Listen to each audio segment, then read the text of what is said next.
Ladies and gentlemen, today's episode is brought to you by Sole, the sustainable orthopedic footwear company that seeks to bring peace where the ground meets your feet. They might be best known for making footbeds, but they're out there seeking to enhance your mobility, improve your foot health, and keep you in the game longer. 85% of the population will have one or more foot-related ailments in their lifetime. That's a crazy stat. Sole has created a footbed, as in a great place to rest your sole, meaning the bottom of your feet, obviously, that is affordable, customizable, and improves people's everyday foot comfort. Millions of customers rave about this product, and 2/3 of Sole customers have 2 or more pairs of footbeds. Once you know the comfort, pain relief, improved proprioception, performance enhancement, and injury prevention benefits of Sole footbeds, you will want them in every pair of shoes that you own. What's more is that Sole has created its own recycling program, Recork, to collect and upcycle used wine corks to make its products. So far, Recork has collected over 125 million wine stoppers that get ground down and reused into the company's own footbed and shoes. Sole has a pretty amazing offer for first-time customers, of 50% off through yoursole.com/clearedhot, so you can try Sole for yourself. They are so confident that you will love them, they also offer a 90-day money-back guarantee. It's very hard to go wrong. The Cleared Hot offer is applicable to all items on the Sole store, be it footbeds or footwear. Again, that is yoursole, yoursole.com/clearedhot. This episode is also brought to you by Mountain Tough. Now, after 2 years, they have a huge announcement. 2 years in the making, behind the scenes, the Mountain Tough Plus native app is finally here for you and ready to be downloaded on all the platforms: iPhone, Android, Apple TV, Roku, and more. Mountain Tough Plus is the fitness app trusted by the dedicated. Trusted and used by dedicated backcountry hunters, wildland firefighters, LEOs, and U.S. military special forces. And now you can train on your time, your way, from your phone, tablet, TV, or web. Mountain Tough Plus is an all-access subscription giving you the access to all Mountain Tough programs, all new programs, and bonus content. There's a few things that I really enjoy about Mountain Tough. 2, I would say, that compete for my favorite. 1 is they focus on more than just the physical aspect. They put an emphasis on mental toughness. And secondly is the community. And everybody knows that with that comes accountability. And, being a part of that community can just help you level up to that next level when it comes to your effort. Mountain Tough has programs for everyone. Those who hit the gym and heavy weights, those who like to work out at home, and those who like to work out with no gear at all. There's guidance for beginner, intermediate, and elite athletes. You can stream from your TV, your laptop, your mobile, or your tablet. However you want to get that information, it is now available to you. Mountain Tough has been the trusted training by the dedicated for years now, including U.S. military special forces and dedicated backcountry hunters. There is no excuse for you to not start today, as after 2 years of research and development, the Mountain Tough Plus native app is ready to download. With Mountain Tough Plus, you can conquer your goals with thousands of workouts and train with equipment or just your body weight on your phone, tablet, TV, or web browser. Mountain Tough is offering the listeners 20% off the all-new Mountain Tough Plus subscription with the code ClearedHot.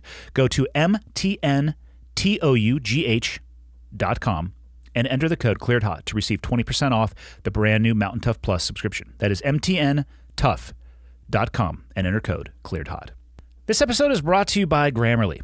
Have you ever wanted to have a tool that can help you communicate clearly and kindly, even when you're in a hurry? I have, because I often worry that I sound like a dum-dum when I come off, specifically when I'm writing out correspondence. Fortunately, Grammarly's been saving my ass with clarity adjustments, tone rewrites, and even a formality level. And actually what I've noticed is the corrections that I seem to consistently make, I see them in the Word format, and it helps me with my speech as well. So it's actually kind of an all-encompassing support. How does it work, you may ask? Well, here's a couple features that I enjoy. Perhaps you're looking for the perfect turn of phrase. There's a double-click synonym feature to search for replacements for the word that's giving you difficulty or is trouble or stressful for you. You can set an audience tone before you even begin, and then Grammarly will make suggestions as you go. And it will tell you how your message comes across. Is it friendly, informal, or is it a little bit rough and maybe you should change some things? So if you're looking for that tool that will seamlessly integrate into the platform that you are using to communicate, Grammarly is your one-stop shop. It'll help you keep that tone correct. It's going to help you work with confidence. It's going to give you suggestions. And like I said, for me, when I see the consistent suggestions that it gives me, it's actually helped my verbal communication as well. So take the stress out of getting the words right with Grammarly. 20% off Grammarly Premium at grammarly.com/clearedhot. That's 20% off at grammarly.com/clearedhot. Last but never least, this episode is brought to you by Magic Spoon. That's right, let's talk about the most delicious cereal on the face of the damn planet. I love cereal growing up. Everybody loves cereal growing up. Well, that's an assumption. Maybe not everybody does, but they should. Maybe they just didn't find the right kind with enough sugar in it, because that's what I loved about it when I was a kid. Can't really eat like that anymore because, well, the pants won't fit. So I thought cereal was out for me, but it's not, because I found Magic Spoon, and it has saved me with my late night snacking, as well as my opening meal of the day if I choose to go with cereal. 0 grams of sugar, 13 to 14 grams of protein, and only 4 net grams of carbs in each serving. It's only 140 calories a serving, and it's keto-friendly, gluten-free, grain-free, soy-free, and low-carb. You can also build your own box. So if you go there and you see a bunch that you like, a variety, maybe you're into cookies and cream or maple waffles. Maybe you're into peanut butter or frosted or cinnamon, whatever it may be. You can create your own box and have it sent right to your door. Let me tell you right now, I haven't found one that I don't like. They're amazing. People, this is probably one of the top 3 sponsors that I get asked about in person or over email. Like, hey man, is it actually that good? Yes, it's actually that good. And I've turned on as many people to it as I possibly can. Go to magicspoon.com/clearedhot to grab a custom bundle of cereal and try it today. And be sure to use the promo code clearedhot at checkout to save $5 off your order. Magic Spoon is so confident in their product. It has 100% happiness guarantee. So if you don't like it for any reason, they'll give you your cash back. No questions asked. Get your next delicious bowl of guilt-free cereal at magicspoon.com/clearedhot and use the code clearedhot to save $5 off. Boom, that's it. We're through the business side of the house. My guest today is Nick Gregorio, and he is running for Congress in 2022 in New Jersey. Before making that decision, though, he served as a Marine Corps infantry officer in the wake of 9/11 with 4 deployments over 9 years. He fought in both Iraq and Afghanistan, and he feels it's time to step up again and answer the nation's call with public service. There were plenty of things pre-military service and post-military service that I will allow Nick to explain for himself and why he feels like he would be the perfect fit for a congressman in New Jersey. If you want to check out his platform, and I highly recommend that you do, go to nick4nj.com. But until then, enjoy episode 212 with Nick Gregorio. Okay, got the red smoke. Gun run, north and south, west of the smoke, west of the smoke. Okay, copy, west of the smoke. I'm looking at danger close now. Come on with it, baby, give it to me, I need it. Get cleared hot. Copy, cleared hot. Where the hell do we start? Where do you want to start? I guess from the beginning. I believe the story goes first there was light. I mean, we're going to go that far back, or how? Genesis might be a little early for me. Where are you from? Jersey. Yeah, I can hear it a little bit. It's there. I didn't realize I had an accent until I landed at Minneapolis, St. Paul, and heard everybody else talking when I was on my way here. So, had you never left Jersey before? I try not to. No, I'm just kidding around. Obviously, most people say the opposite. They're like, they try to get the hell out of Jersey as quickly as possible. Yeah. I mean, Newark Airport's nothing to look at, so people think New Jersey is Elizabeth, and that's part of it. But there's some pretty nice areas in Jersey. Were you born and raised there? I was born in New Rochelle, in New York. New Rochelle Hospital is where my father and my mother met. My dad's a doctor. My mom's a nurse. And the story goes they met on an elevator, and the rest is history. And classic workplace romance, which I believe is probably outlawed today. Back in the 80s, things were a little bit more lax. So. But yeah, I mean, that's sort of where I got my start. And my dad decided to start his own practice in Jersey when I was like a year old. So I don't even remember New York. Jersey's been my life for the duration, except for 9 years in the Marines, of course. What type of medicine does your dad practice? He's a cardiologist. Okay. Yeah. Yeah. So smarter than both of us. Probably so, yeah. Yeah, he did impart some wisdom on me, but probably took better with my brother. He's a mechanical engineer out in Arizona, so he's the brains of the operation. Interesting that neither of you, well, I guess I can't say interesting. I know a few families that had medicine, mom and dad, and the trend continued generationally. Was there any pressure from your parents to do so? I wouldn't say pressure. I mean, I do think it is the family business. I'm not in it. My brother's not, but I have uncles and cousins, and it is kind of where people go. which is pretty surprising when you think about it. My grandfather showed up here in 1948, right? Didn't speak English. First generation? Yeah. I mean, typical immigrant story.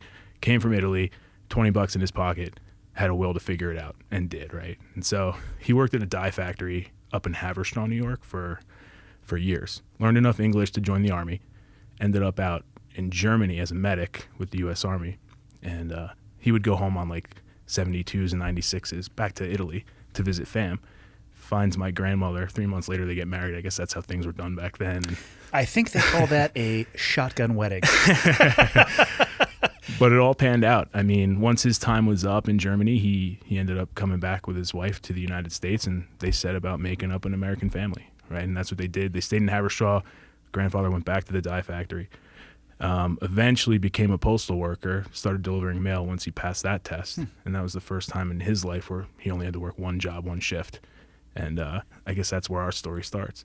So 4 kids he had, 2 of them are doctors now, a nurse, a medical technician, and that's all just one generation, you know. And so that's crazy that leap or the escalation up the ladder of socioeconomic status in one generation. Yeah.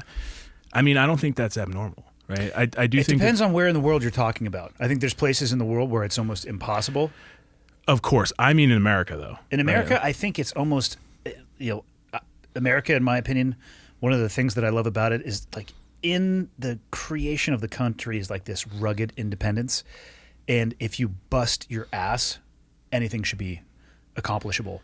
So yeah, I don't think it's I guess it's more atypical. Depending on who you pay attention to in the modern era, people will say it's impossible, and it's actually this country is founded on oppression and this, that, or the other, and it's impossible to succeed. That doesn't resonate with me. People can believe whatever they want to, but I love stories like that. I mean, I think it's what the country is supposed to be about. And I'm a product of what that country is supposed to be about, right? I mean, in 2 generations, to be able to say here that I'm running for Congress, I think that's a pretty exceptional story, and I think America's pretty exceptional for it. Speaking of running for Congress, when did you actually go insane? Because who in their right mind willingly pursues that particular profession? Yeah. I mean, I guess I'll start by saying that I must be insane, right?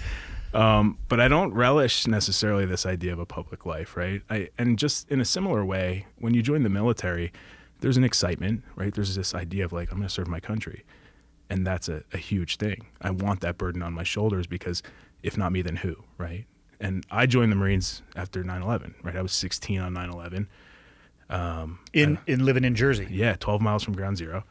So, I mean, it wasn't just watching the towers come down on TV. It was hearing the F-15s rolling overhead, responding to the attacks.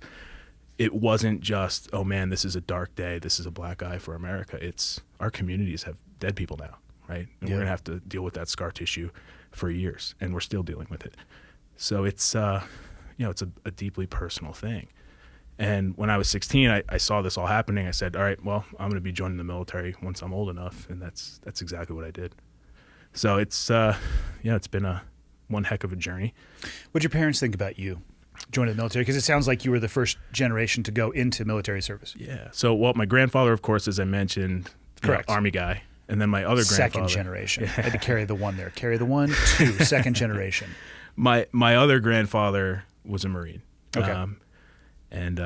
So he probably always told you that the Marine Corps was better than the Army. He also told me that I'd never make it in the Marine Corps. I mean, imagine being 6, 7 years old and hearing that.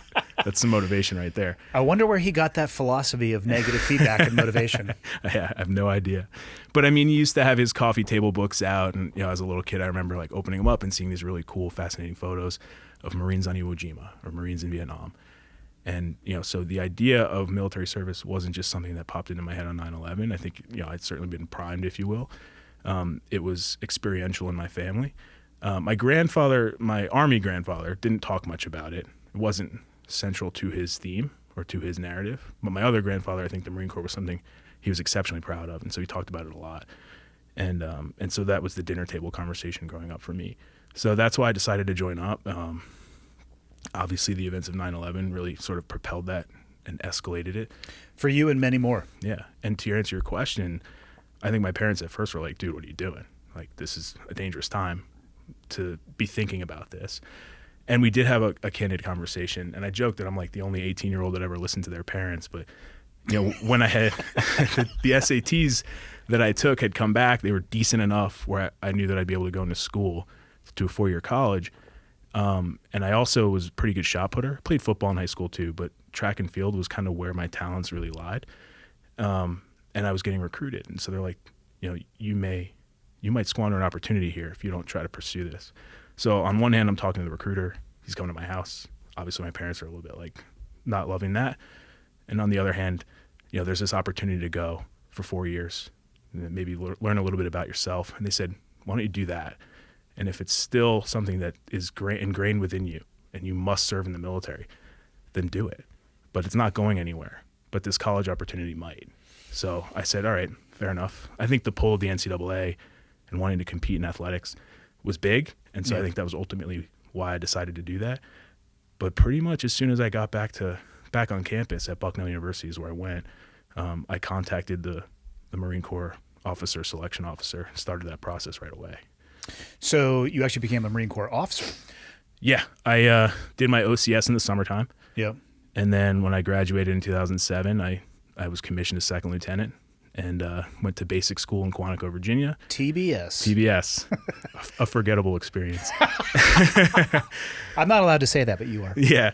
And then I selected infantry. I wanted to go into the infantry. My mom always said, why don't you think about going into the JAG Corps, be a lawyer? And I said, Mom, there's nothing wrong with law. But that is not why I'm joining the Marine Corps, right? I'm joining the Marine Corps, for lack of a better term, for vengeance, right? I want to go after these people that did what they did on September 11th. Mm-hmm. And I wanted to go to Afghanistan, right? And that was really the impetus of my desire to do this. So infantry fit, right? I'm not going to carry a gavel, I'll carry a gun, right? That's what I wanted to do. And 3 months after infantry school, I'm in Iraq, right? I'm with a unit of guys. What year is this, 8? 2009, early, okay. Feb 9. And, I show up to this unit that's already ready to go. Right, and the staff sergeant receives the boot lieutenant, Staff Sergeant Broberg, and he was a rock star, right? And so there were two things going on there. One, this unit's ready to go. This unit doesn't need me. And then I'm sure on Broberg's mind, it's like, I did this. I trained these guys. I want to be in charge of these guys. But he was this magnanimous guy who just knew, he knew himself, right? And he knew what his mission was. And the mission was to be the platoon sergeant. So he gave me this unit. It was a gift. And these guys were great. And you do have to kind of swallow your pride a little bit, eat a slice of humble pie. When you show up to a unit where you've got lance corporals who are better trained than you are, right? Who have more experience anyhow, right? They've been to Iraq before. Most of the guys in that unit had already deployed. And I was in Quantico, right? You've got to earn your leadership. Or you don't, right? And there are two kinds of officers, right? Yeah. Some of the guys don't ever figure it out. But humility, I think, was the answer to that, right? Knowing when you screw up and admitting it, and earning the trust and confidence of your guys, not necessarily because you know more, have done more, but because you're willing to learn from them. And you're not willing to use your rank as a shield against criticism. Yeah, the officer ranks, the way it works in the military, by doctrine, the most junior officer is senior to the most senior enlisted person in the military. Tell a sergeant major that, right? Well, let me continue along my little story here. If the most junior officer feels like you're going to roll into a room and flex with your collar device, it's not going to go your way. So by doctrine, you are correct. But the situation that you're describing, I've encountered that in my own personal life. So I did 12 years enlisted and 5 years as an officer, and I flipped over to being an O. And, you end up in these rooms where, my collar device might give me, I don't know, positional authority or rank over people, but they've got a decade more experience than me, and you have to recognize that. The officers that come in and think they're going to swing a butter bar around and just cut through, as this is a lightsaber and it's going to go through Kevlar. Oh man, it's going to be a very rough road. But the individual that you're talking about, I don't want to take away the value of senior enlisted leadership as well. I think for me, if I ever had success when I was an officer, it was because of my experience as an enlisted SEAL. And I look back at the mentors in my life, and they all were, the most powerful ones were at like the E7, E8 mark. They hadn't gone all the way up. We called it a Master Chief in the Navy. What's an E9 in the Marine Corps? Sergeant Major. Sergeant Major. Okay. God forbid you guys have the same fucking rank structure we do. It's your guys' fault. Yeah, and you guys have all silly ranks. At least the Army and the Marine Corps jive together for the most part, anyway. Whatever. Yeah, it gets really interesting when you're having conversations about a captain between like the Marine Corps and the Navy. I'm like, are you talking a Navy captain or a Marine Corps captain? Because we're talking very different people here. We're talking very different. 03 versus I think 06. That's right. Yeah. But that middle ground of that senior enlisted leadership I actually think you have to have the officer leadership as well, but I think the senior enlisted leadership, especially because they stay with the units longer and they have that continuity, Pete, it's the invisible linchpin.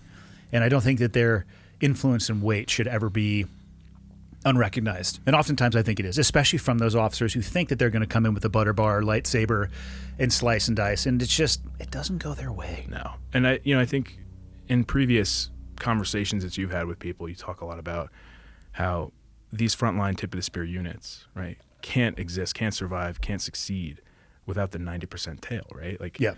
It's the same situation when you talk about rank structure.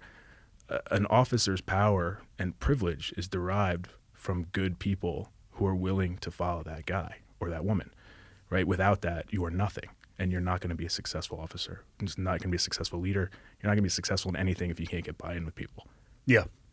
No, Jocko does a great job of talking about that, and he'll phrase it in the terms of he has many different subcategories that he talks about, but he also explains the importance of explaining the why to people, the buy-in. You cannot just impose your will upon people. He was just on Rogan's show, and he was talking about leadership by mandate. And I don't give a shit what political spectrum people fall on, because if it was somebody from the right who was in a leadership position right now and they were leading by mandate, I would say the same thing. I think it's the incorrect way to lead. It's actually not leadership because it's imposing your will. And we're already seeing what happens when you try to impose your will on people over and over and over again. That's how you get resistance, right? Well, that's where you get to the point where people say, "Hey, man, cool story. Yeah. Oh, okay, cool. You want me to lock down again? I have a bag of dicks here. Do you want to eat some of those?" I mean, that's what it comes down to. It's people, and then they're being told what they see with their own eyes is not correct. And so there's this disconnect between what people are actually seeing and what they're hearing and being told. Then the leadership by mandate.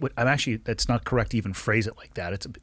It's not leadership if you're using mandate. I would call that poor leadership, or actually a long-term losing leadership strategy, because you will get pushback, like you were saying, to the point where people will undermine you. And I saw that many times, and may have allegedly been involved in that when I was enlisted SEAL. Undermining senior leadership that only wanted to just be like, this is what you're going to do because I'm telling you to do it. It's like, awesome. Wait till you're not paying attention. Allegedly.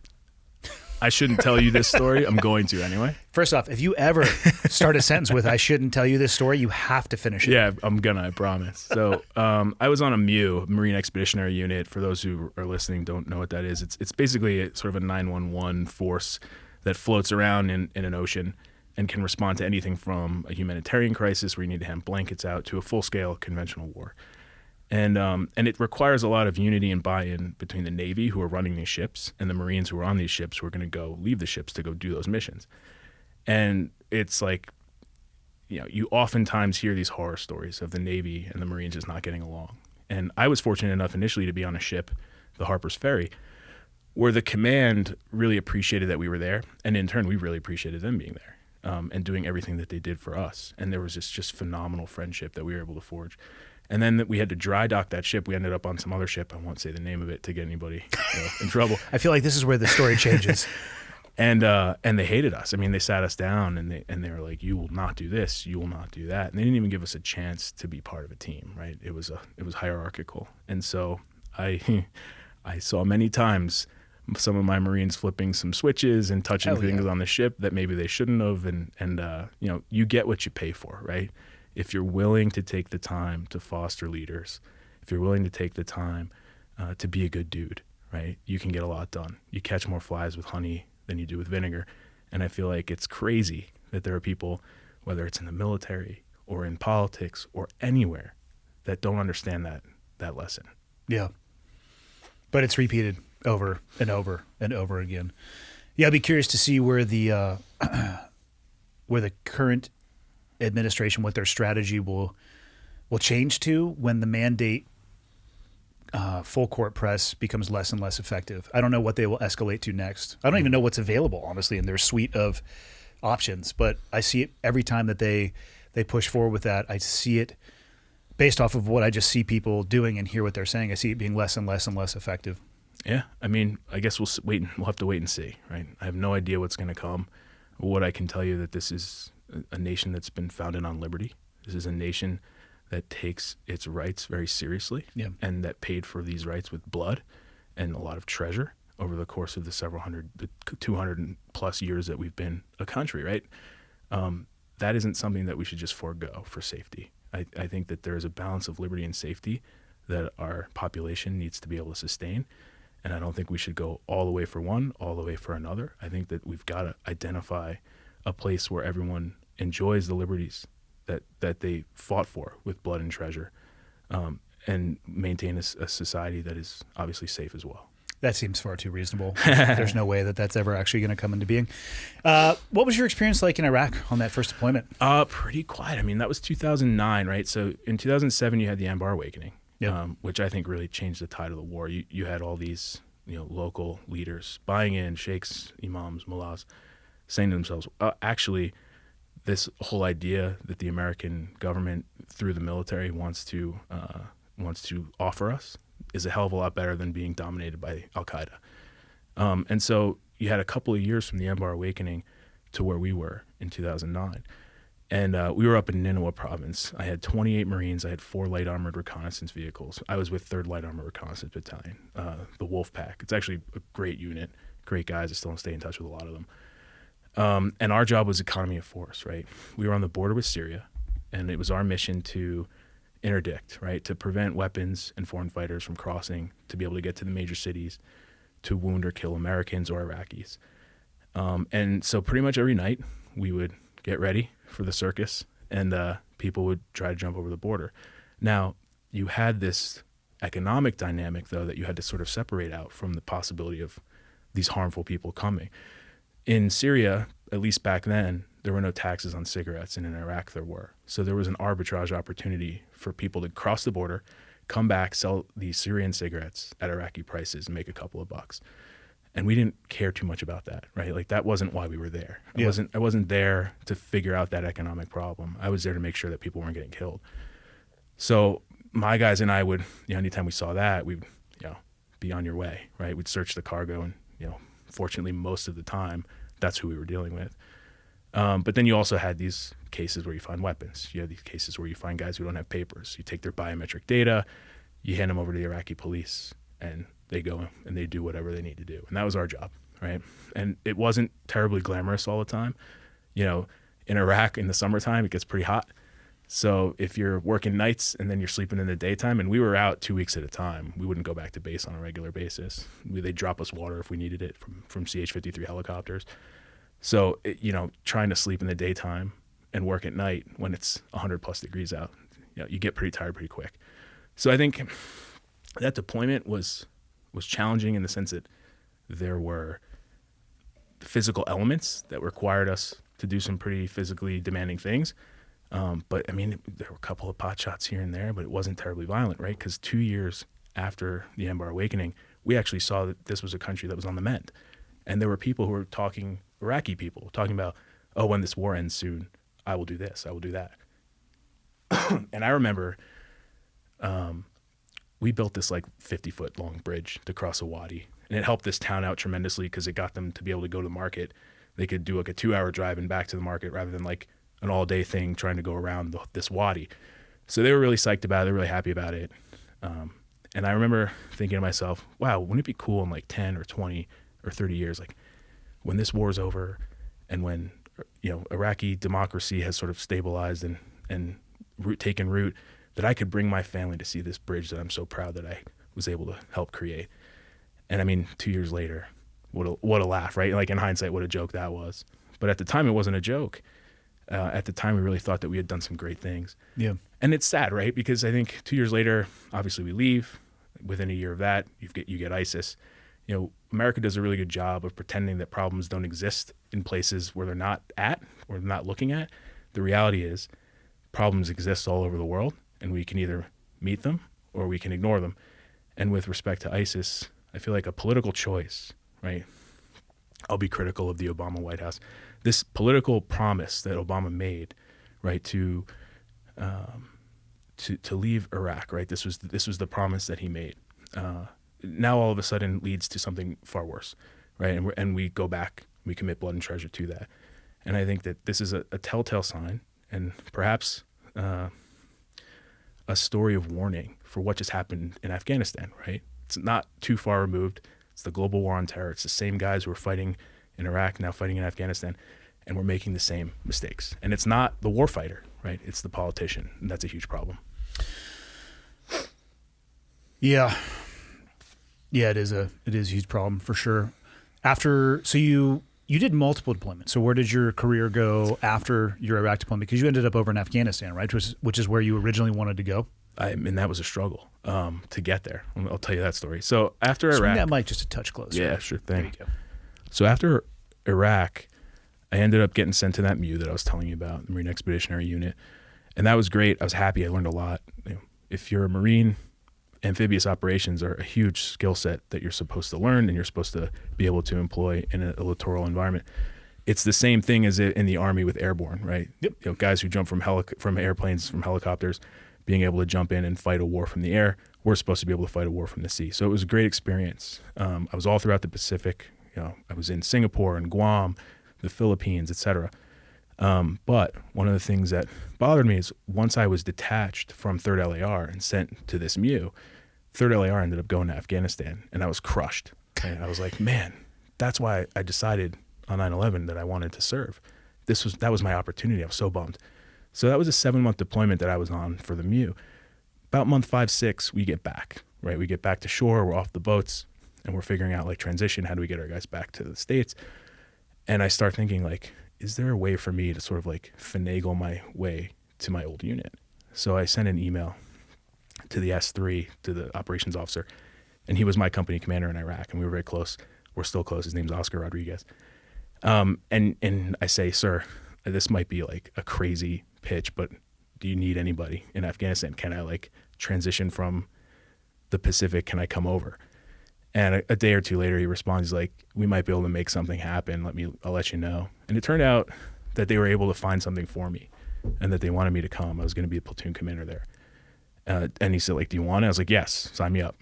And the plan was go back for a couple of weeks, train up, just get sort of like the updated TTPs and get ready to go and fight a very different thing than you were just trained to go and do. And then in that 2-week period, I was told, all right, no, it's going to be another 2 weeks. And then from there, no, another couple of weeks, until the message came back like 8 weeks later. We're going to indefinitely suspend this. Like, we don't know when you're going to be able to go. And so I wanted answers like, why? And the answer was force cap limitation. You familiar with that? Yeah. So force cap limitation is basically a political choice not to put more troops in a country. The reason being is you don't want to look like you're escalating forces. Yeah, it's a glass ceiling on the number of boots on the ground, essentially. Despite the fact that there are units that need people, right? That if you cared about mission success, if you cared about survivability, if you cared about adding value to a unit and getting guys home, you would put those troops into the country. So bothersome to me, right? And I got to a point where I could continue waiting to see if this Afghanistan halt would ever fix. And I waited so long that my time in service was up, and they said, do you want to stick around? You want to continue being an active duty Marine, or do you want to get out? And so I decided at that point to get out. And I knew that I'd affiliate with a reserve unit, but I was going to go to school. I'd gotten into a couple of schools, thought about, do I really want to do this? And ended up pulling the trigger on that. So I became a civilian again with, obviously reserve obligations. Did not like going back to school, wasn't yet ready to go back to school. What year was that? 2011. What'd you get so you went to You got your 4-year degree prior to going when you get OCS, right? Correct, yeah. What'd you get your degree in? History, classics. Okay. Yeah. And then what were you going to study or what were you looking at doing after getting out? So initially I was thinking about going back to follow Dad's footsteps, just to be a doctor. And I Just cutting people open, digging around in there, seeing what's going on. Yeah. I mean, my favorite part of the Marine Corps, honestly, was like TCCC and doing all the medical stuff. Yeah. I found a lot of satisfaction in that. I did not find a lot of satisfaction in introduction to biology and organic chemistry, right? Like very different kind of world. Yeah, it's a different learning environment, shall we say. And so when my reserve unit, 225 out of Long Island, awesome group of guys, when they said, hey, we're mobilizing, we're going to go to Africa, do you want to come? It was an easy decision to say yes. So that's what I did. Ended up becoming a team leader of like 20 or 30 guys. And we went to Burundi and we trained. There you go. I got it that third time there. It happens to me all the time. We trained the Burundi army for operations in Somalia. And for 7 months, I lived in Bujumbura, which is the capital of Burundi, the poorest country in the world by IMF standards. Delightful people. And we used our skills on our Iraq deployments and I had 20, 30 guys who had been to Afghanistan and had been all over the world. We had seen combat. Some were engineers, some were infantry, some were mechanics. We imparted as much wisdom as we could in the 7 months we were there. Then they went and they fought in Somalia and we went home, right? How'd they do? They did great. They ended up in Somalia as well as the Central African Republic. We got word back from the defense attaché that they did a great job. So we were really happy with that.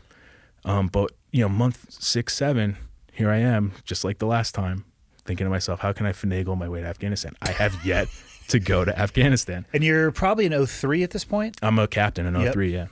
And so I reach out to the MU commander, the battalion landing team commander, Colonel Simmons. He was the most senior guy in the Marine Corps I knew at the time, who I at least wouldn't feel weird emailing.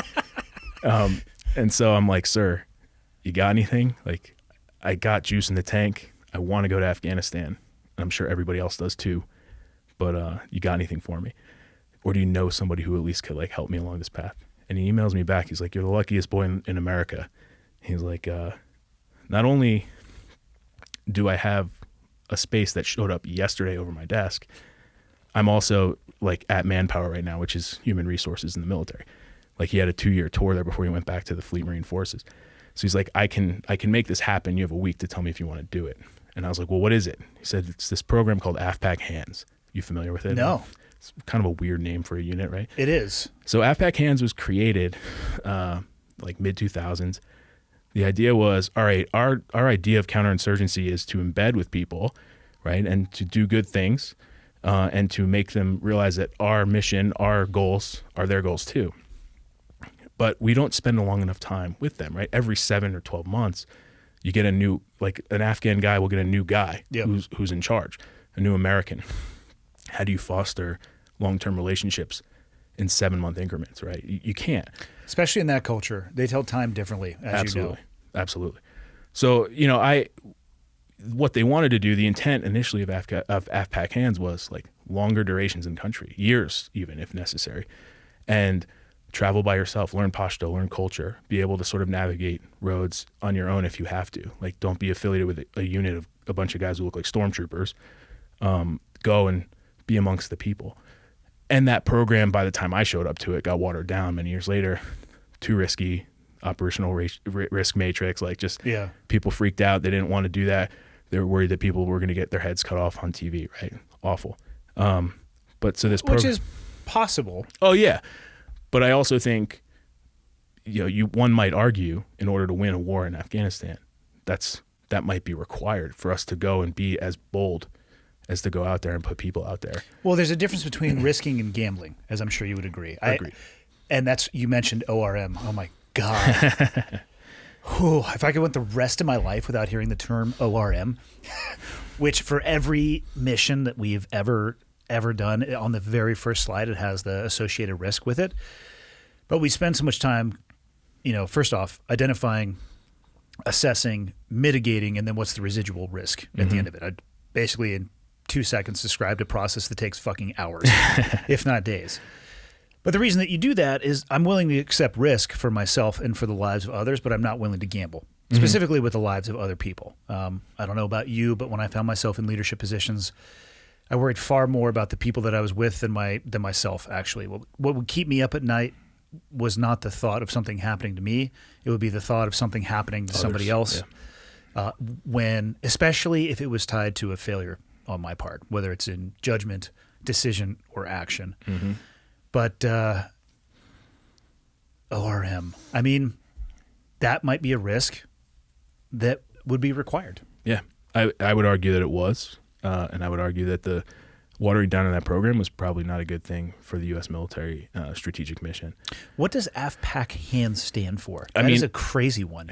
HANDS is just hands. Okay. AFPAC is Afghan Pakistan because there were hands over there as well. Yeah. Perhaps a recognition of the political dynamic that obviously bled into the Afghan conflict. But you mean the hands in Pakistan that were supporting the Taliban, or is that a different topic? Yeah, that's exactly right. Let's just not pretend that that wasn't happening. Fair enough. Yeah. Know your audience, right? Yeah. But for me, it was an opportunity to go over there. I mean, if my old battalion landing team commander had said, like, hey, you could be a cook, you want to go up, I would have said yeah, right? Like, my desire to go to Afghanistan was very strong in the wake of 9/11. That was why I joined the military. So AFPAC HANDS presented an opportunity, and for the most part, AFPAC HANDS were being sent at this time to like U.S. Embassy Kabul or NATO ISAF headquarters and doing desk work, right, doing paperwork, which is not the original intent, but they needed to put these people somewhere. But there were still some guys who were being selected to go and do the ultimate, what was supposed to be the intent of this program, not to the degree of like going out by yourself, but at least having some autonomy and having influence and being able to sort of interface with members of the government and other people locally. How long would the tour be? So it was 2 12-month tours. But because I joined up, I told you my commander said, hey, this just came across my desk. It was because somebody dropped. They had done a year and then had a family issue. And so there was still 12 months to go. So I filled that guy's spot up. So I did a year in Afghanistan. But I remember like saying to myself, I do not want to be in the U.S. Embassy Kabul. I do not want to be at NATO ISAF. Like, I got to get one of these rare and increasingly more rare jobs where I'm actually out there, like with units operating and doing the intent of this work. And so I continued to try to like finagle and talk to people and made people quite aware that I was an infantry officer with combat experience. So maybe that would help them to say, like, maybe this is the guy that we do want to send to those forward units. And it all worked out, but in a kind of circuitous way. Initially, I didn't get the job I wanted. And I kind of had to horse trade a little bit. So we end up in Afghanistan, and I find out there's a lieutenant commander in his 40s, has a wife, multiple kids. He ends up getting the job that I want. So I go up to the smoke pit one night before everything's sort of like slapped and set in stone. And I was like, do you want to go?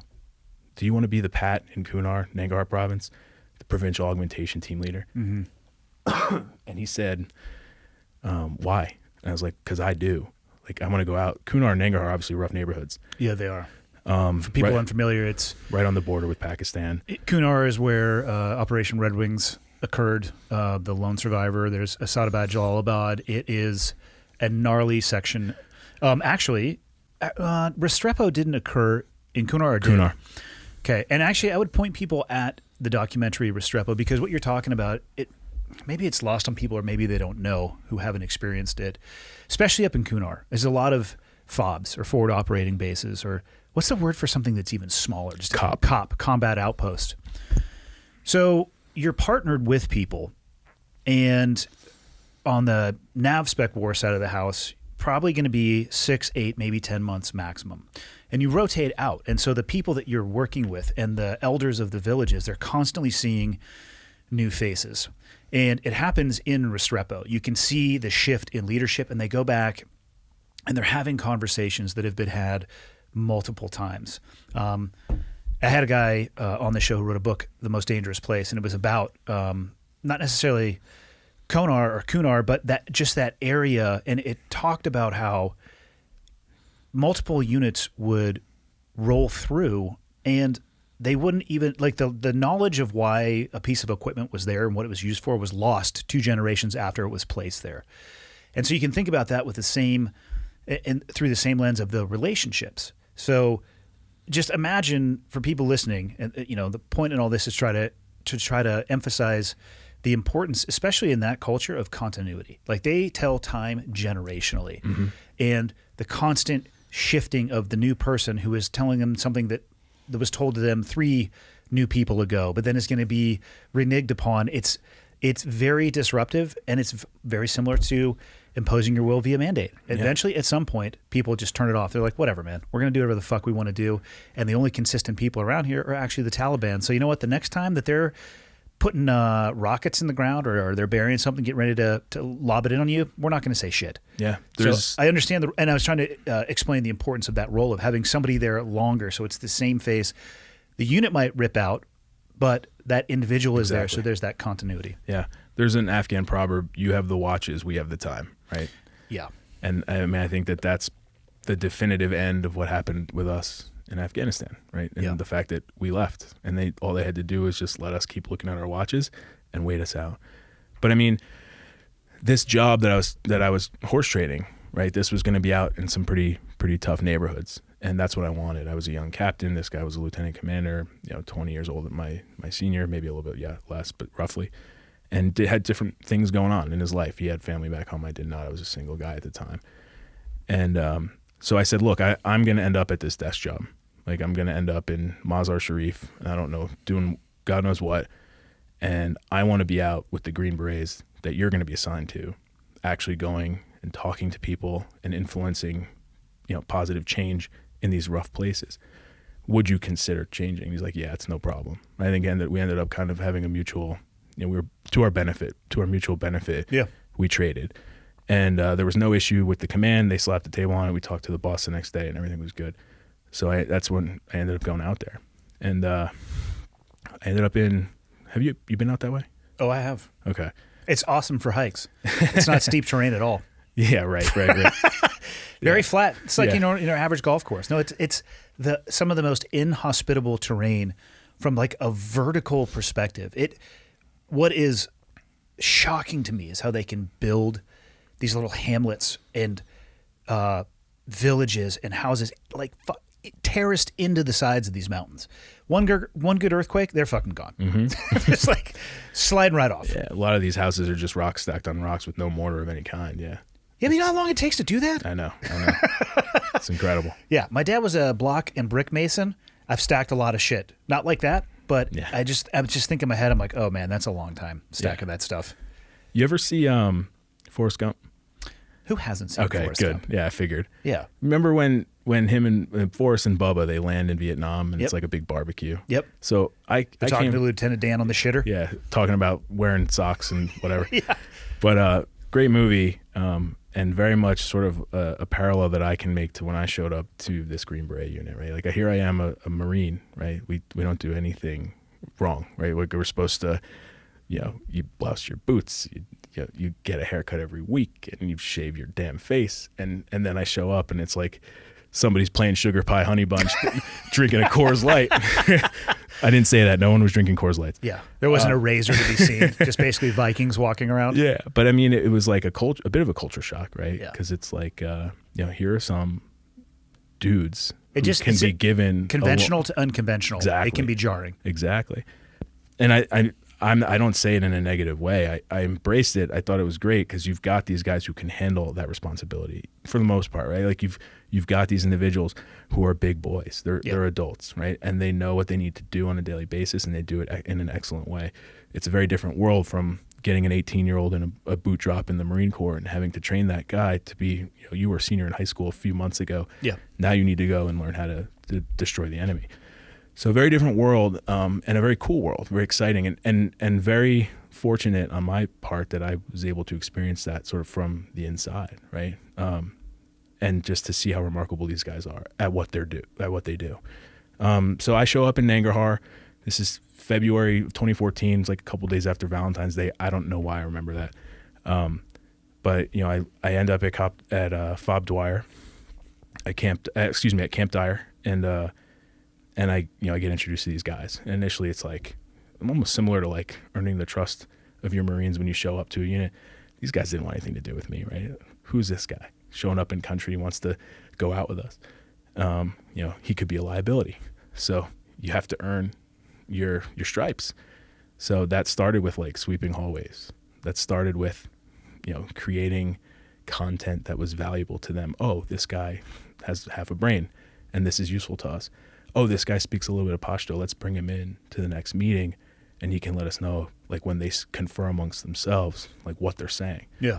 So you find ways to be useful. And then eventually they said, hey, do you want to come out with us? And at first it was under the guise of like, oh, we need to do humanitarian aid. Like, we need to give out blankets and backpacks and school supplies to kids. And so, like, yes, I will do that. Happy to do that.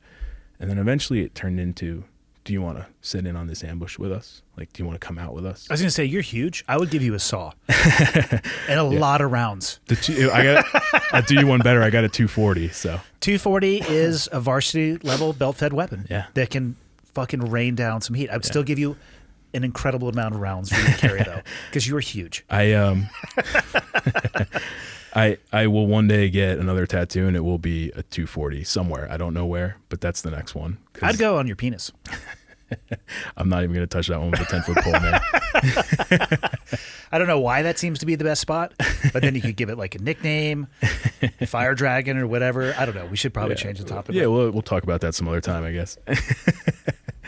But yeah, I mean, it was, and that was what I wanted, right? Like, I mean, that was, and that sounds really meat-headed, right? Like, oh, this guy wanted to go and kill the enemy. This guy wanted to go out. Like, what's wrong with him? My answer to that would be nothing. I agree, but I think to those who perhaps haven't had the experience of military service, like, maybe they do need some explaining. And maybe one day, I have a 2.5-year-old daughter and a 7-month-old son. Maybe one day they're going to listen to this. I want them to know. Right? Yeah. And so, look, I go back to 9/11. Think about what happened there. Think about our communities. This was not a death wish. It was not a bloodlust. It was a need to serve your country at a time where your country needed you, right? And I wanted to be the tip of the spear. I wanted our enemies, and still want our enemies, to know that you don't do that and you don't get away with it. So that's why I did it. And I'm glad that I did it. But I was thinking today, I was taking a walk with my uncle. He's got a place in Big Fork. Oh, sweet. Yeah. Beautiful. Small, well, it's still in the Flathead Valley. I was going to say subdivision, but that is more applicable to San Diego, where I used to live. It's a small community in the northeastern corner of Flathead Lake. Beautiful. Yeah. And he was, I don't remember how we got on it, but we were just taking a walk, taking a hike. And I started telling him, like, hey, I decorated my son's nursery. And he's like, that's kind of weird. Right? Like, your wife do that? And I was like, yeah, my wife did it for my daughter. But for my son, for whatever reason, I wanted to have like a big influence in the way that room looked. And I picked, I guess it was a travel theme. That's what I told my wife. But really, it's an aeronautical theme, right? It's like planes. There's a couple of military jets in there, but for the most part, it's like spaceships and travel, like commercial jets. And I haven't told my wife this, and so when she listens to this, I think it'll be a bit of an epiphany to her. But the reason that I think wanted to have such an influence in the decoration of that room is because I'm not sure I want my son to be in the infantry. I don't know if that makes sense.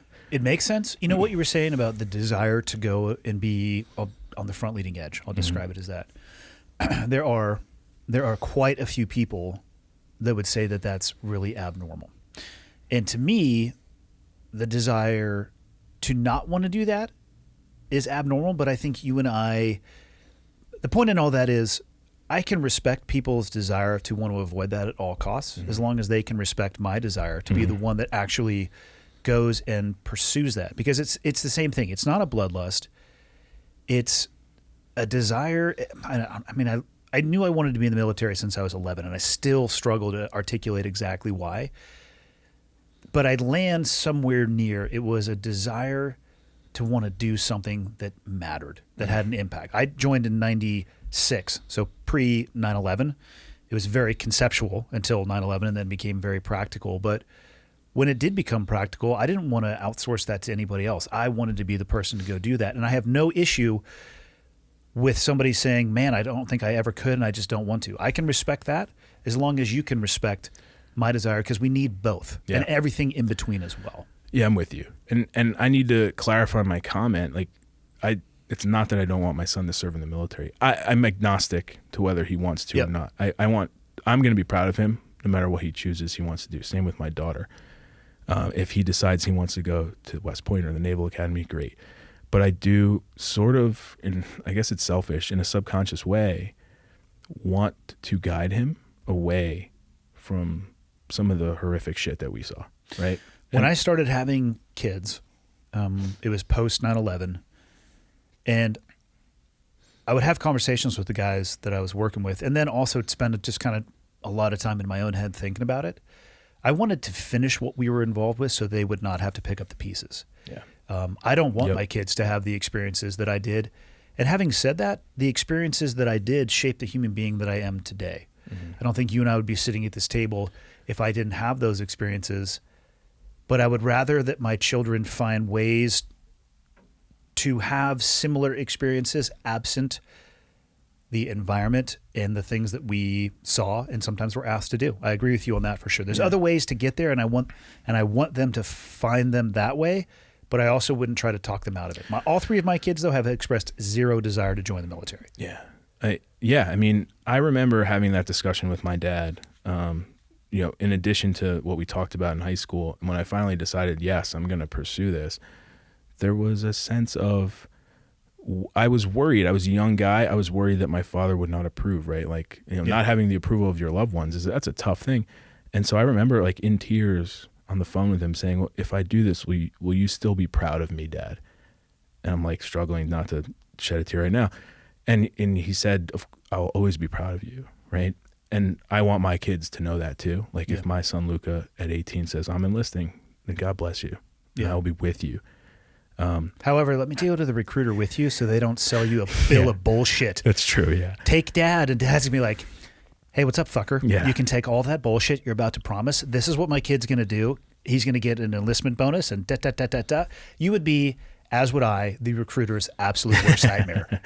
Yeah, you're absolutely right. I wouldn't talk him out of it, but I would be there in lockstep with him to make sure that all the bullshit that happens to some people, not all, like, not today. Pick somebody else for that. Yeah, absolutely. And then on the flip side, if your nursery guides you don't want to be a pilot or something, that would be okay too. Yeah. All I could ask for my kids is they find something that is enriching for them to the degree that the military was enriching and empowering for me. Yeah. Who am I to say what they need to do? It's again, the power of choice. One of the things that I also believe that this country is founded upon, and it's so incredibly important because the areas in which we served, I would define them as largely being devoid of choice. I mean, sure, you had some choices, but it was the glass ceiling of all glass ceilings. I mean, I went places in Afghanistan where people never traveled for their entire life farther than their feet could carry them. Mm-hmm. Yeah, you have choices, but they're limited. Yeah. Yeah. We're very lucky to live in this country, to have the opportunities that we have. Yeah. And I think you got to pay it forward, right? From my grandfather to my father to me, and now to my kids, right? We have an obligation to leave America better than how we found it. Yeah, I don't think I could have said that better. I wish more people thought about it from that perspective. So how was the rest of that tour? It was good. I mean, it was 12 months, and I got home, and I guess I had done what I came to do. And I don't know if it was fate or if it was God or what, but ended up finding a girl shortly after I got home, and she's my wife now. So I mean, it all panned out. And where'd you meet her? Just nearby. We actually went to high school, different high schools, but in the same town. Okay. And she's a Jersey Bergen County girl. I'm a Jersey Bergen County guy. We had mutual friends and got fixed up, connected that way. But I had left school, didn't want to, and I knew after Afghanistan, I'm not going to go back and try to be a doctor. Like, I'm not going to try to be something I'm not. So I went and I applied to school again, and I ended up going to Georgetown and got my MBA. And I was at the School of Foreign Service too, doing international relations. But really, more than the education, and obviously that's critically important and makes me who I am today, and it's given me the opportunity to go and pursue these wild things, it was a halfway house, right? Being a military guy and figuring out how to be a civilian again, really tough, right? Were you still in the reserves at this time? I had left. Okay. I get really hazy in my understanding of how the reserves works. Especially when it comes to calculating retirement time. Mm-hmm. These guys will start talking about the math. They're like, yeah, I did 13 years in the reserves, so it's 57 years active duty. I'm like, what the fuck are you talking about?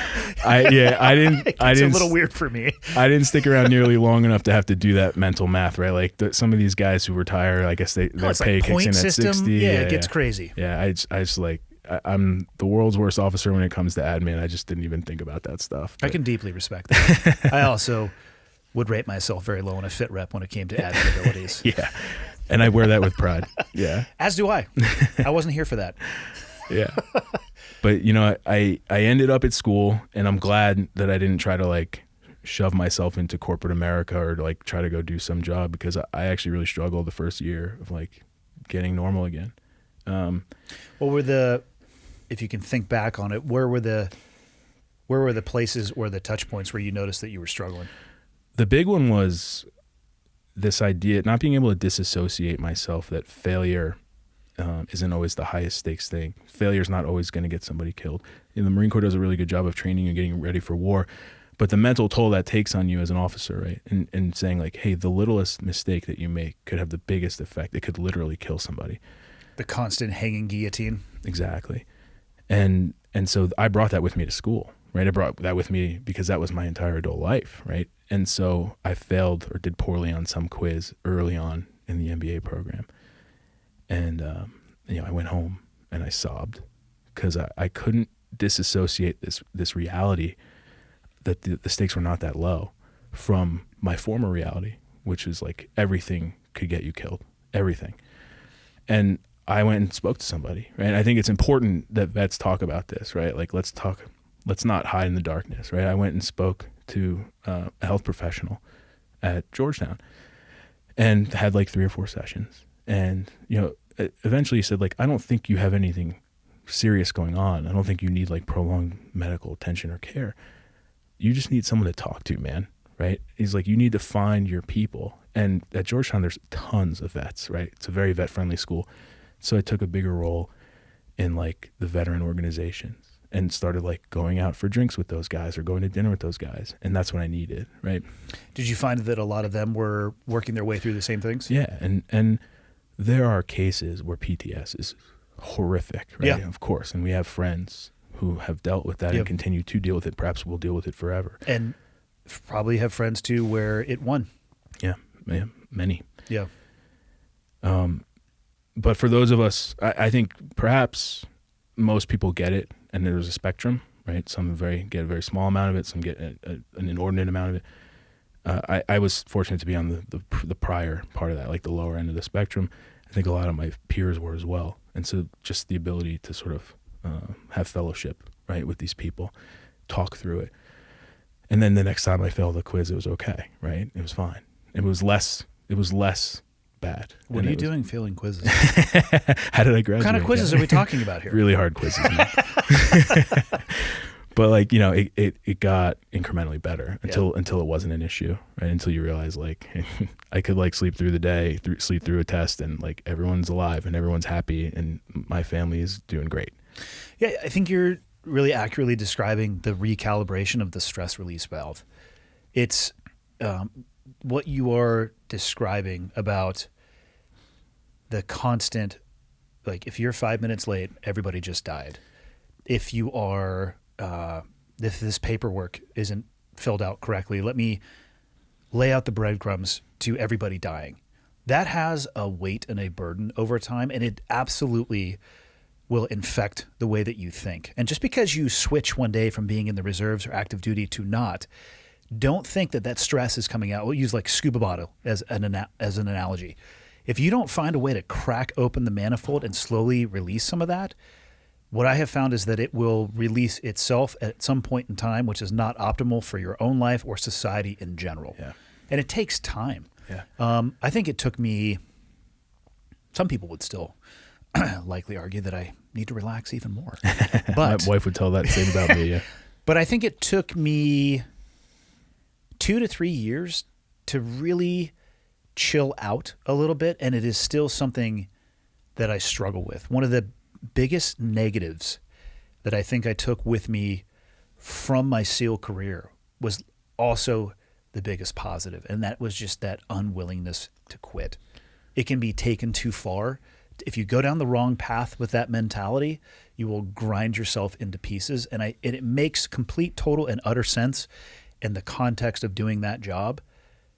But I also think the other side of that knife can cut so incredibly deeply and actually derail portions of your life. You have to learn how to manage that. And I'm still not an expert at it, but at least I'm more aware of it now. You know, you said earlier that, you know, these experiences are things that made us who we are, right? And I think that's absolutely true. And so when you think about this, it's almost like the military gave us the greatest gift, which also has a curse attached to it, right? And you can't divorce the two. You can't disassociate. Yeah, you don't get one without the other. Exactly. And so you have to look at this as a net positive, right? And if it's not a net positive at some point in your life, you have to figure out a way to make it that way, right? You've got to recognize the value of knowing how to lead, of being humble, having integrity, right? Even in times when most people, I think, walking around are not going to have it. And yes, there's baggage that comes with that, right? There are shitty days and shitty experiences and moments that you'd prefer to forget, but would you really prefer to forget all of it? Or do you want to recognize that there are some incredibly useful, valuable tools that you learn along the way? Yeah. It's easy to say and talk about over a table. It's very hard to live. Yeah. And I say that through my own experiences of navigating my own bullshit, of which there's plenty. I would say it would be a bucket full, but a wheelbarrow might be more appropriate. And it's easier to carry shit in a wheelbarrow. So there you go. I would have gone with a sandbag analogy. I hate sandbags. Yeah. I like wheelbarrows because the theory of a wheel has helped people since the wheel was created. There you go. Yeah. Marine Corps probably loves sandbags because it's harder, less efficient, and can be used as a torture device. Yeah. So therefore, primary. Well, our wheelbarrows have square wheels, so we haven't figured that out yet. Yeah. I was just going to say they probably have none, and they still expect you to push it forward. Yeah, there you go. It's like a plow. Yeah. So, where'd you go after getting your MBA? Where'd you find your way back into the civilian world? Yeah, I worked. So I got my degree. It was a cool day to graduate, to be like a big boy and like have your well, she wasn't my wife yet, but we got married shortly thereafter. And then the first job that I had in the civilian world was at Bank of America. I joined this program. I applied to this program called the Veterans Associate Program. They take 10 guys, male and female. I don't mean guys in a gender sense. Applicants. 10 applicants. I think 1,000 people apply to this thing. So I had no expectation that I'd get anywhere near it. I said, if I get an interview, I'll consider it a win. It'll be an opportunity for me to mess up so that I don't mess up at like another more realistic interview. You know, it's going to be a practice rep. Yeah, exactly. Exactly. A resume writing exercise. Yeah. So, you know, I did what I did in the phone interviews. You know, they had my resume. I guess they liked it because they asked me to come to an in-person super day, an all-day interview. And I was like, wow, this is great. This is awesome. This was the objective, right? So I've succeeded, and this will be great prep for another time. It's actually a great way to take pressure off yourself. Yeah. Yeah. Yeah. As opposed to like, I have to say everything correctly at the right time. Yeah. And you just load yourself up with that pressure. And maybe that's why I did well, because I remember leaving going down the escalator in Midtown Manhattan at the building, and I was with a guy who would eventually become a friend of mine, Will, who also got in the program. We were going down together, and I was like, I think that went really well. He's like, yeah, I think so too. And a few days later, they called me and they asked me if I wanted the position. I was like, yes, absolutely, would love it. So I ended up working there for 2-3 years. What'd you do? Equity synthetic sales trading. It's as exciting as it sounds. I'm going to need a little bit of a description of what you're talking. Did you cause the goddamn housing market crash? I promise I didn't do anything bad. It sounds to me like you were involved in The Big Short somehow. No, not which at is all. a documentary It's a little bit late. I didn't show up till 2019. I don't want any of that put on my shoulders. That was a nightmare. Yeah, that flipped a few people upside down. Oh yeah, that was brutal. Absolutely nuts. Yeah, so you're gonna have to break it down into plain English what your job was. Do you trade stocks? Like, do you have? I have a theory on trading stocks. I like to buy high and sell low. It's an advanced strategy. Yeah. That I'm trying to. How's it working out for you? Well, I'm working on the masterclass right now. What I'm going to do is release a series. How's it work? I'm not great at it, but I also don't invest a lot of time or money in that. Right. Do you like just kind of go with someone says, "Oh, you should buy this stock," you buy it and then it tanks? I have definitely done that. But we've all been there.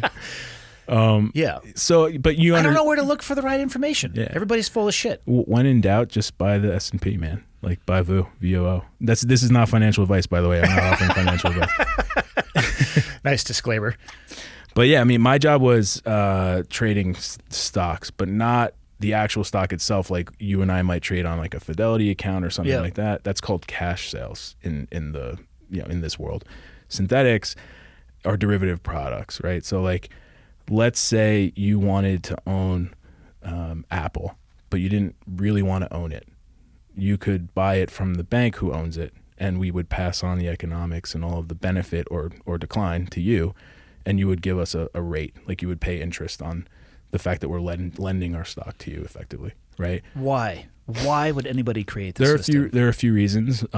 It would be like leverage is like a big one, where like if you're a big pension fund, for example, and you want to have a lot of exposure to Apple, but you can only afford a little bit of exposure, but you're just like, you feel really good, you think that the pension people, that the people who pay into this pension fund could really benefit from this success, from having a lot of this, and you feel really devoted to this idea that you have, you can go to the bank and say, I want to buy a bunch of this, and the bank says, that's fine, we'll give you this much exposure and you'll pay us this fee, right?